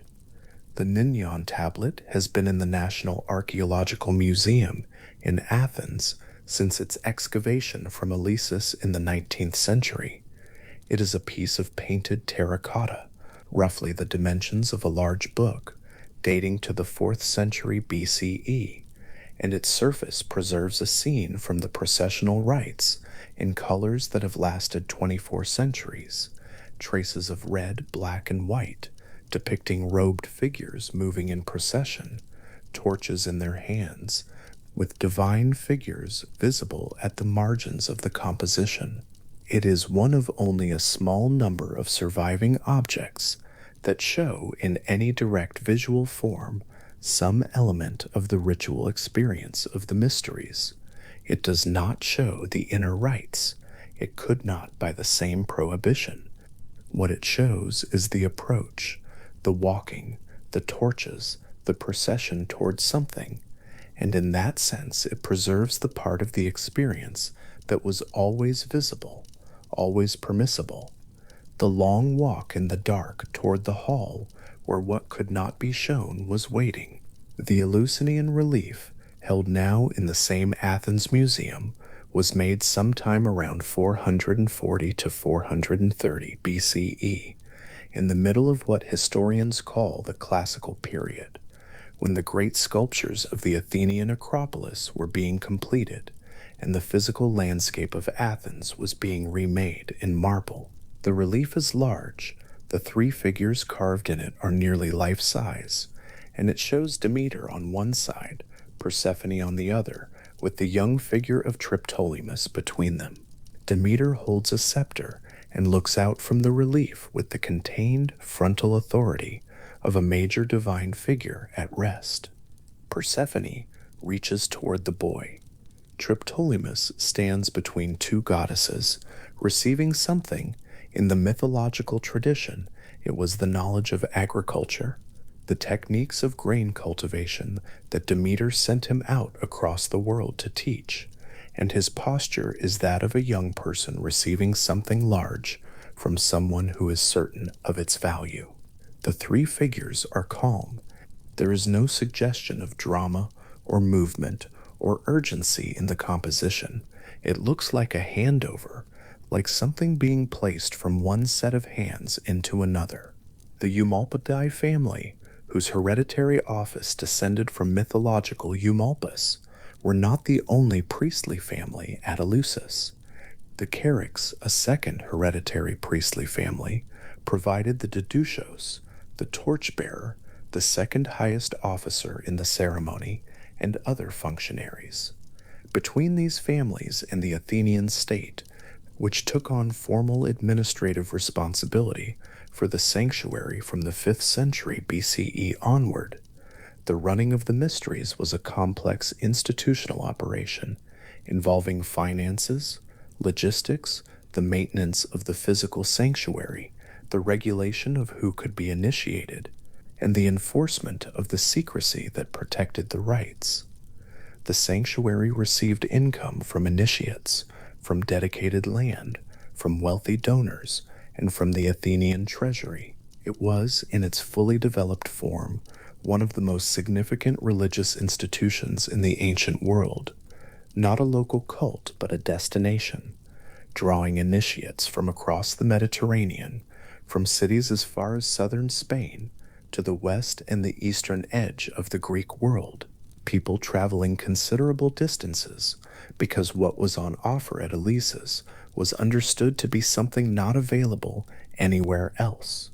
The Roman statesman and orator Cicero was initiated at Eleusis, probably sometime in the mid-1st century BCE, during the period of his political and philosophical activity. He was, by that point in his life, a man of widely documented skepticism toward traditional religion in its more naive forms, a reader of Epicurean philosophy, and an admirer of Stoic ethics, not obviously the profile of someone who would travel to a Greek sanctuary and submit to a ceremony of initiation, yet he did. And in De Legibus, his dialogue on law, he wrote about what Athens had given the world, and he named the mysteries as its greatest gift. Not the philosophy of Plato, not the drama of the theaters, not the architecture of the Acropolis. The mysteries. He wrote that through the Eleusinian rites, people had learned not merely to live more joyfully, but to die with better hope. That is a precise sentence. Joyfully is one thing, the pleasurable effect of belonging to a tradition, of having participated in something beautiful and old. The better hope in death is something else. That is the claim that the experience had done something to how the initiated person understood the one fact that all living things face. Cicero wrote that sentence in the 1st century BCE, after a ceremony that had been running since at least the 7th century BCE, and the ceremony had been founded, the tradition held, by Demeter herself at Eleusis in the first days of her grief. Whatever was inside the telesterion, it produced a consistent report for a very long time. The sanctuary at Eleusis operated until 396 CE, when the Gothic leader Alaric descended through central Greece and destroyed it. The physical destruction of the sanctuary did not happen all at once. Alaric moved through Attica with a substantial force, and the sanctuary at Eleusis, which had by that point been a functioning religious site for somewhere between 800 and 1,000 years, depending on how one counts, was burned and dismantled. The Hierophant of that period, a man known to ancient sources as the last of the Eumolpidae to hold the office in the old form, reportedly predicted the disaster. The mysteries were not revived after Alaric. The line of initiation that had run continuously from the mythological founding through the historical period, passing from the priestly families to the thousands of people who walked the sacred way each autumn, stopped. The hall went silent. The initiates who had passed through it in the last years of its operation were the last people to know what was in there, and they took the knowledge with them when they died, as the tradition had always asked them to. The sacred way from Athens to Eleusis can still be walked. Much of it has been subsumed into the modern road system, and the landscape it crosses has changed substantially. Industrial development in the area between Athens and Eleusis has altered the coastal plain considerably, and the sanctuary itself is now an archaeological site rather than a functioning religious space. But the distance is the same, 14 miles. The sea is still to the left when walking west. The hills still rise to the right. In September, the air is still cooling toward autumn, and the fields that are visible between the modern structures still turn and are sown when the rains come, as they have been doing in this landscape for 3,000 years or more. A person walking that road in October, even now, is walking along the same coastal shelf that the initiates walked, and the same seasonal turning is happening around them, the summer dryness releasing into autumn moisture, the light shifting, the grain beginning its cycle of descent and return. The myth and the landscape still fit each other, even where the landscape has changed. The Hierophant who presided over the rites during the height of the sanctuary's operation, in the 4th and 3rd centuries BCE, held an office that came with particular weight. He was not simply a priest performing a ceremony.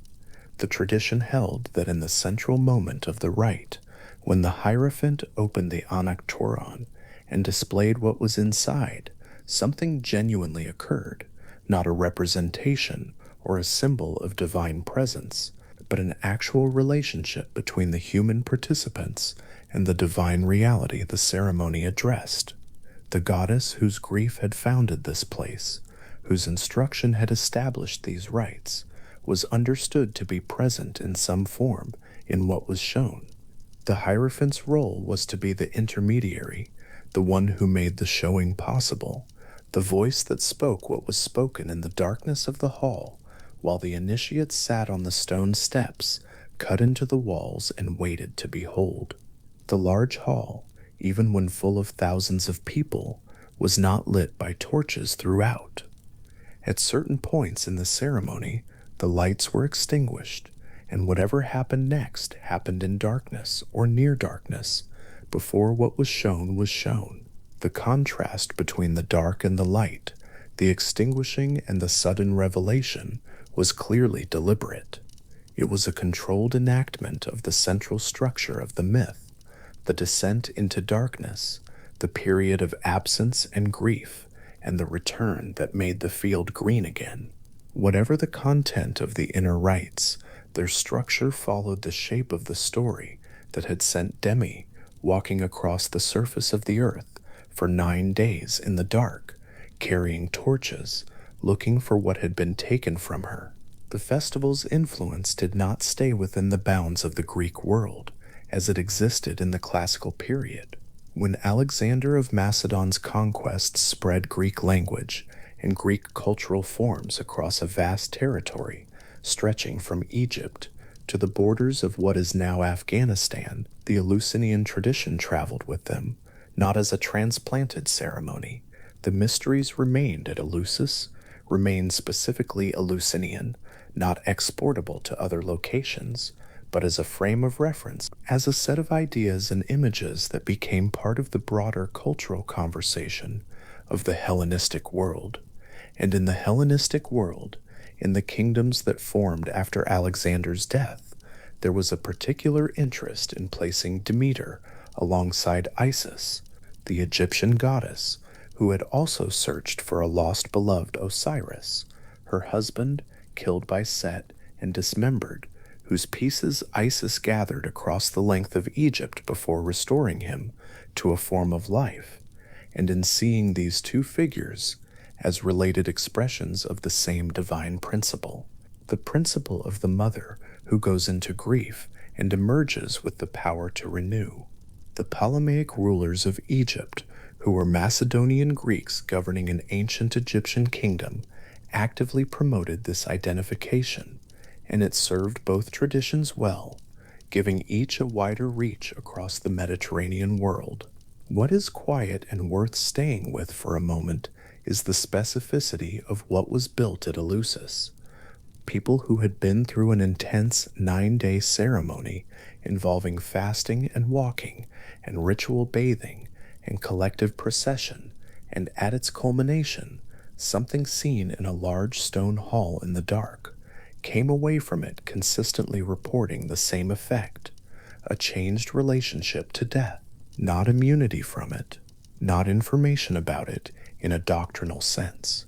Something more like a direct encounter with the fact that what descends into the earth returns from it, as grain descends and returns, as Persephone descends and returns, and that this pattern, as ancient as the agricultural year, as the seasonal rhythm, as the fall of the first rains onto a dry field in October, is something that can be known in the body as well as in the mind. The myth was the map, the ceremony was the territory. In the morning, after the rites, the telesterion was an empty stone hall. The initiates had gone out, back along the road toward Athens, or to lodgings in Eleusis, or sitting in the outer courts of the sanctuary in the early light, quiet in the way that people are quiet after something large. The columns of the hall stood in their rows in the morning air, which smelled of the sea and of the autumn that was fully arrived now, the light low and golden and coming across the water from the east. The stone steps cut into the walls of the hall held the impression of the thousands who had sat there in the dark hours. They were empty now in the early morning, as they were every morning after the rites concluded, and they would remain empty until the next year's festival, when the people would come again from Athens and from farther places, walking the same road, and the hall would fill again with the sounds of people settling onto the stone and waiting for what had always been shown here. The hall was rebuilt several times over the centuries, its walls extended outward, its columns rearranged, its capacity enlarged to hold more people as the festival drew more initiates from farther distances. But certain things about it remained consistent across its many centuries of use. The steps cut into the walls remained, the central chamber, the onyctoron, remained, the darkness that the ceremony required remained, and the morning after, every year, the hall stood empty and quiet in the same early light, with the same sea beyond the sanctuary walls, and the same autumn settling over the same coastal plain, where, the myth said, grain had first been grown at a goddess's instruction. That particular detail, the morning after stillness of a great hall, its columns standing in their patient rows, its stepped walls showing where 10,000 people had sat in the dark and been changed, has a quality that is difficult to name exactly. It is not sadness, and it is not triumph. It is more like the feeling of a place that has absorbed a great deal over a very long time and holds it without showing the weight. Stone has that quality when it is old enough. The hall at Eleusis was the vessel of something that the people who built it and used it and returned to it each autumn believed was worth protecting at the cost of their lives, and the buildings stood for it, as buildings do, patiently, indifferently, holding its shape through the seasons while the ceremony inside it changed and persisted and finally stopped. The walls are still there, the stone steps are still cut into the hillside, the morning light still comes across the Saronic Gulf in October and falls on what remains. Hermes bound his sandals on before the sun had fully cleared the horizon. They were golden, those sandals. The Homeric hymn to Demeter names them specifically, as though the detail matters, and perhaps it does, because the sandals were the equipment of passage, the physical sign that the god who wore them moved between worlds, the way other beings move between rooms. He lifted his caduceus, the staff twined with its paired serpents, and the direction he moved was downward, not with any visible urgency, not with anything that looked like hesitation. Downward, as a figure moves when the path is known and the errand is clear, and the distance between where a thing is and where it needs to be is simply a matter of crossing the ground that lies between them. The hymn holds this moment with care. It gives Hermes his equipment. It gives him his direction. What it does not give him is reluctance, because reluctance was not the nature of this god, who had been since the beginning of his divine life, the one figure among all the Olympians for whom no boundary was a barrier. He traveled between the living and the dead, the way he traveled between Olympus and the earth, as the one for whom all three realms were, in a sense equally familiar, equally open. This made him the only possible envoy for what Zeus now needed done. The message he carried was simple. It was a command, or near enough to one, that Persephone be released, that she be permitted to return to the upper world and to Demeter, that the arrangement Hades had made, with the consent of Zeus, without the knowledge of Demeter, be revised in the direction of reunion. Hermes carried this message downward through the gap in the earth, with the ease of long practice, his golden sandals doing what they had always done. What Zeus had required of him was not a negotiation, but a delivery. The time for something other than reunion had passed. The earth above had been stripped of its grain, stripped of its flowers, stripped of the slow annual rhythm that moved through plowing and sowing and the green push of new shoots through rain softened soil, and stripped of the harvest, and threshing, and the particular dry smell of barley on a hilltop in June. None of that had happened because Demeter had withheld it. The hymn is plain about the scale of the withdrawal. The oxen dragged plows over ground that gave nothing back. The soil cracked and went pale. The grain refused to come.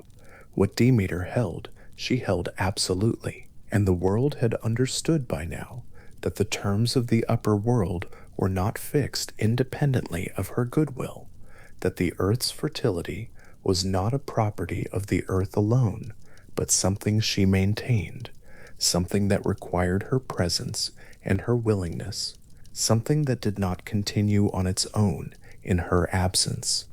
This was not a lesson that needed to be taught twice. So Hermes descended. The hymn does not detail the underworld through which he passed on this particular errand, and there is a kind of rightness to that. His journey downward was purposeful rather than exploratory. The journey of a god who had made this crossing before and would make it again, for whom the passage between light and dark was simply the distance between one place and another. What the hymn attends to instead is the moment he arrived. Hades was seated in his hall with Persephone beside him, and Hermes delivered the message that Zeus had sent. The command, or near enough to one, the requirement that she go back to the light. Hades agreed. The hymn records this without dwelling on it, and there is something worth noticing in that plainness, that the agreement came, that the underworld was not impervious to what the upper world required, that even this realm responded to the weight of what Demeter's withdrawal had set in motion. Hades agreed, and he called Persephone to him, and what he said before she left is one of the things the hymn preserves most carefully. He told her that her place among the dead would not be without dignity, that she would be the queen of everything the lower world contained, that she would hold authority over all who came to that realm, as they would all come eventually, the great and the ordinary alike. He offered her these things not as compensation, but as true description of what her position would be, of what it already was. And then, before she left, before Hermes brought her back up into the light, Hades gave her pomegranate seeds to eat. The hymn is careful with this moment. It records that Hermes had gone ahead with the chariot to bring Persephone back, and that Hades acted in this interval, moving secretly, giving her the seeds against her would-be ignorance of what consuming them would mean. The pomegranate in Greek mythological thought carried a particular weight in relation to the dead. To eat in the realm of the dead created an obligation to return there. Not a punishment, not a curse, but a bond of the kind that food between beings creates, an entanglement of the living with the place and the host who had fed them. 3 seeds, or 4, or 7, depending on the version the tradition preserves. The exact number shifts across the ancient sources, but what does not shift is the meaning. She had eaten. Some portion of her now belonged to the lower world, because the lower world had fed her. The Homeric hymn to Demeter specifies the arrangement that followed from this. Persephone would spend 2/3 of the year in the upper world, with Demeter in the light. She would spend 1/3 in the underworld, with Hades in the season when the earth above went quiet. Ancient scholars connected this division to the agricultural reality of the Greek Mediterranean, a world in which the growing season was genuinely longer than the dry, barren stretch of summer, when the earth hardened and the grain had been stored away, and the fields waited for the autumn rains before they could be worked again. The division was not arbitrary.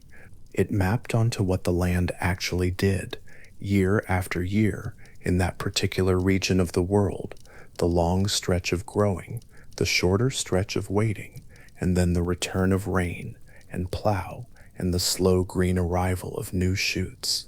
The myth had found its shape in the rhythm of an actual agricultural year, and the agricultural year, in return, found its explanation in the myth. Each made the other more legible. It was Rhea who came to Demeter with the terms. Rhea, mother of both Zeus and Demeter, grandmother of Persephone, the oldest generational layer of the family that had displaced the Titans, was sent by Zeus to serve as the intermediary this situation required. Not a messenger carrying authority, but a mother carrying the appeal that passes through blood and memory rather than command. The hymn understands the distinction. Divine authority had produced this situation in the first place. Zeus had given his consent to Hades without consulting Demeter, and divine authority alone was not what would resolve it. What the situation required was something more lateral, something that moved through familial feeling rather than hierarchy. Rhea came to Demeter at Eleusis, where Demeter had come to rest, and she delivered what Zeus had sent her to deliver: the terms, the promise of Persephone's return, the arrangement of the year divided into its portions. She delivered also, and perhaps more importantly, the simple fact of her own presence as Demeter's mother in a moment when what Demeter had suffered was something a mother might understand. Demeter agreed. The hymn describes this with the same plainness it brings to Hades' agreement, as a thing that happened when the conditions for it were finally in place. Not sudden, not dramatic, simply the point at which what had been held was released. She agreed, and the earth moved immediately in response. This is one of the things the Homeric hymn to Demeter does most clearly. It makes no gap between Demeter's goodwill and the earth's fertility, no delay between her consent and the land's response. The soil that had been pale and cracked and unreturning now filled. The grain that had refused to grow came. The flowers that had been withheld from every field and meadow and slope spread back across the land in the way that warmth returns after cold, not gradually and grudgingly, but as a full resumption of something that had simply been interrupted. The hymn names the place where grain first came back specifically, the Rarian Plain at Eleusis, that flat, pale stretch of coastal land running toward the Saronic Gulf, the plain that the tradition had always identified as the site of the very first grain ever grown at Demeter's instruction, was the first place where the earth responded to the end of the famine. The plain that had been, in myth, the origin point of all agriculture was also, in myth, the first place restored. There is a circular logic to this that the hymn seems fully aware of. The place where the world's grain began was the place where the world's grain began again. The end of the famine returned to the starting point of the gift. Eleusis, the sanctuary city on the coast of Attica, 14 miles west of Athens, held both the origin and the restoration inside the same flat expanse of field, and then the larger restoration spread from there outward. The hymn describes it in the register it has maintained throughout, not with drama, but with the plain accounting of things that happened in their order. The earth filled with grain. The fields that had been bare were bare no longer. The animals that pulled the plows had ground again to turn. The seed that had been kept through the famine in clay storage jars, buried in cool earth, waiting for a season that had not come. That seed now had a season to go into, and the hands of farmers had work to return to, and the calendar that had been interrupted resumed its proper movement. Autumn plowing, winter sowing, the slow months of rain and growth, the late spring harvest, the threshing floor on the hilltop in the wind, the grain back in the jars, the year making its circle again in the way it had always made it, but now with the understanding of what it meant for that circle to be broken.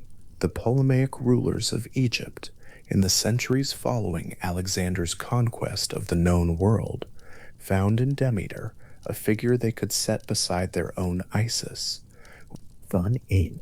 This was a practice of the Hellenistic period, the 3 centuries or so between Alexander and the Roman consolidation of the Mediterranean world, in which the gods of one tradition were recognized in the gods of another, their shared functions and shared stories serving as points of contact between religious cultures that now existed in close proximity. Demeter, who had searched for her lost beloved and restored what had been taken by the power of that search, was recognizable to the Egyptians, who knew Isis, who had done the same.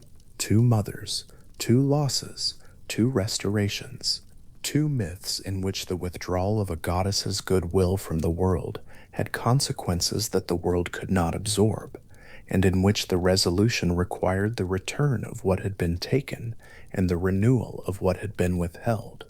The stories were not identical, the traditions were not interchangeable, but there was something in the shape of the myth that traveled, something in it that made sense across the boundary of culture, something that other people in other places recognized when they heard it without being told they ought to. This was part of what made Demeter's story, and the rites that grew from it at Eleusis so long lived and so widely attended. The mysteries drew initiates from across the Greek-speaking world, and then from the Roman world that absorbed it, Athenians and Spartans and Corinthians, and later Romans, people who had made the 14-mile walk from Athens to Eleusis along the sacred way, carrying torches in the September dark, the sea air coming in from the coast on one side, and the dark fields opening on the other. The walk was not short, the night was not brief. The rites that followed at the Telesterion, the great initiation hall, whose stone steps could hold several thousand people at once, preserved their secrecy so completely that the central content of what happened there has not come down to us in any detail we can rely on. What came down instead is the record of what it did to those who underwent it. Cicero, writing in the 1st century BCE, a Roman statesman of enormous erudition who had himself been initiated, said that Athens had given the world nothing greater. The mysteries had taught initiates, he wrote, not merely to live more joyfully, but to die with better hope. That is a sentence worth sitting with, not to die less afraid, but to die with better hope. Something about what happened in that stone hall, in the dark at the end of a long walk in September, gave people that. The myth of Demeter and Persephone was not, in the end, a myth that stayed at the scale of a mother's grief and a daughter's return. It grew into something that an entire civilization organized its relationship with death around. It became the framework inside which, for nearly 1,000 years, human beings approached the question of what happened when the living became the dead, and found in that approach not dread, but something Cicero reached for the word hope to name. The goddess who had stood at the edge of a plowed field in Attica and caused the earth to go barren had also, by the logic of her own story, demonstrated that barrenness was not the final state, that the earth came back, that what went down came up again, that the pomegranate seeds were not a condemnation, but an explanation, the small, dark red fact that gave the year's division its form, and gave the story its structure, and gave the initiates at Eleusis, standing in the dark of the Telesterion, with the kykeon still faintly on their tongues, whatever it was they found there. The Rarian plain, in early November, looks much as the myth describes it. The plowing has been done. The autumn rains have softened the soil into something dark and workable, and the seed has been pressed into it in the weeks after the first rains, and now, if the light is right and the angle is low, there are the earliest suggestions of green at the surface. Not quite growth yet. The edge of it, the place where the seed has opened beneath the soil and sent its first pale shoot upward toward the light, and the shoot has not yet fully broken the surface, but has pressed close enough to it that the color of the field has shifted from the flat brown gray of bare earth to something cooler and faintly alive, the first ghost of green that comes before the green fully arrives. This is what Demeter was understood to preside over, not grain as a category. This specific moment, in this specific light, in this specific field, in the specific weeks after the autumn rains, when the barley begins its slow and patient return, Hermes made his descent and his delivery, and the arrangement came to be. Rhea came to Eleusis, and the earth filled again. Persephone moved through the gap in the earth in the direction of light, and the fields that had been bare were bare no longer, and the Rarian plain received its grain back into its soil and began again the long, slow work of growing it. This is the shape of the myth, as the Homeric hymn to Demeter holds it, the oldest complete account of these events to survive. 700 lines or so of hexameter verse, composed perhaps in the 7th century BCE, perhaps the early 6th, by a poet whose name the tradition did not preserve, writing in a language that was already ancient when the poem was set down, about gods and events that were older still than the writing of them. The poem survived. The myth survived. The rites that grew from the myth survived for almost 1,000 years before the sanctuary at Eleusis was destroyed, and something of the shape of the story survives past even that, in the seasonal calendar that still turns in the way the myth described it, in the winter wheat that still goes into the ground after the autumn rains, in the quality of the light on a field in early November that still looks exactly like the moment Demeter was said to preside over. There is a stalk of wheat on the Rarian plain in late spring, in the last weeks before the harvest, standing at its full height in the coastal light. The grain is full in the husk, the stem is upright, the head is heavy in the way ripe grain is heavy, not burdensome, but complete, carrying what it was grown to carry, doing what it was made to do. A breeze moves in off the Saronic Gulf, the same body of water that the plain runs toward, the water visible from the low hills above the sanctuary at Eleusis, if the day is clear enough, and the stalk bends a little in that breeze, the way grain bends, easily, without breaking, returning to upright when the wind eases. Around it, the other stalks do the same, the whole field moving in a slow, easy rhythm that has nothing urgent in it, nothing pressed, just the field doing what fields do at the end of the growing season when the grain is full and the harvest is close and the year has made its circle and arrived again at the point it began from. The Rarian plain has been plowed and sown and harvested for 3,000 years, or close to it. The names of the farmers who worked it in the 7th century BCE are not preserved. The names of the initiates who walked past it on the sacred way in September, torches in hand, are not preserved. The specific content of what happened inside the telesterion is not preserved. But the field is still there. The same coastal light falls across it in the same seasons. The autumn rains still come in their time, and the seed still goes in after them, and the shoots still push through the surface in the way they have always done, pale and tentative at first, then green and certain, then tall and golden at the end of the long growing season. The cycle that the myth was built around is still the cycle the field enacts. Demeter's domain was always this specific, the grain going in, the grain coming up, the long months of growth, the harvest, the storage, and then the waiting through the dry season until the rains returned and the whole rhythm began again. The hymn ends with the grain restored and the mystery rites established, and Demeter returned to Olympus, where she lived again among the other gods.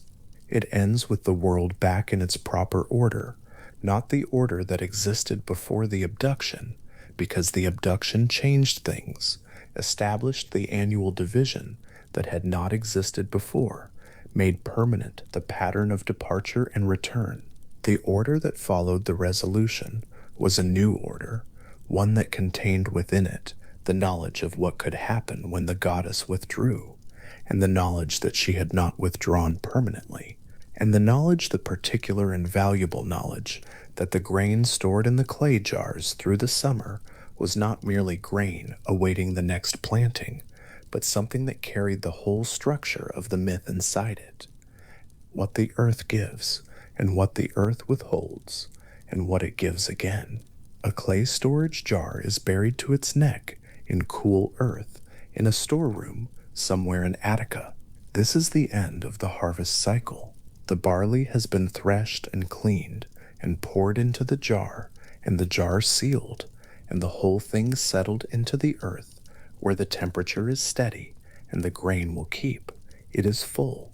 The summer is dry, and the fields are bare in the way Greek fields are bare in summer, not depleted, but waiting, resting in the way that things rest between one effort and the next, holding the potential of the next planting inside them, the way the grain holds the potential of the next harvest. The jar sits in the dark, the grain inside it is still. The year has reached the point in its circle where nothing is visibly happening, where the movement has gone underground and interior, where the work of the season is simply to wait in the appropriate conditions until the conditions change. This is the patience the myth describes.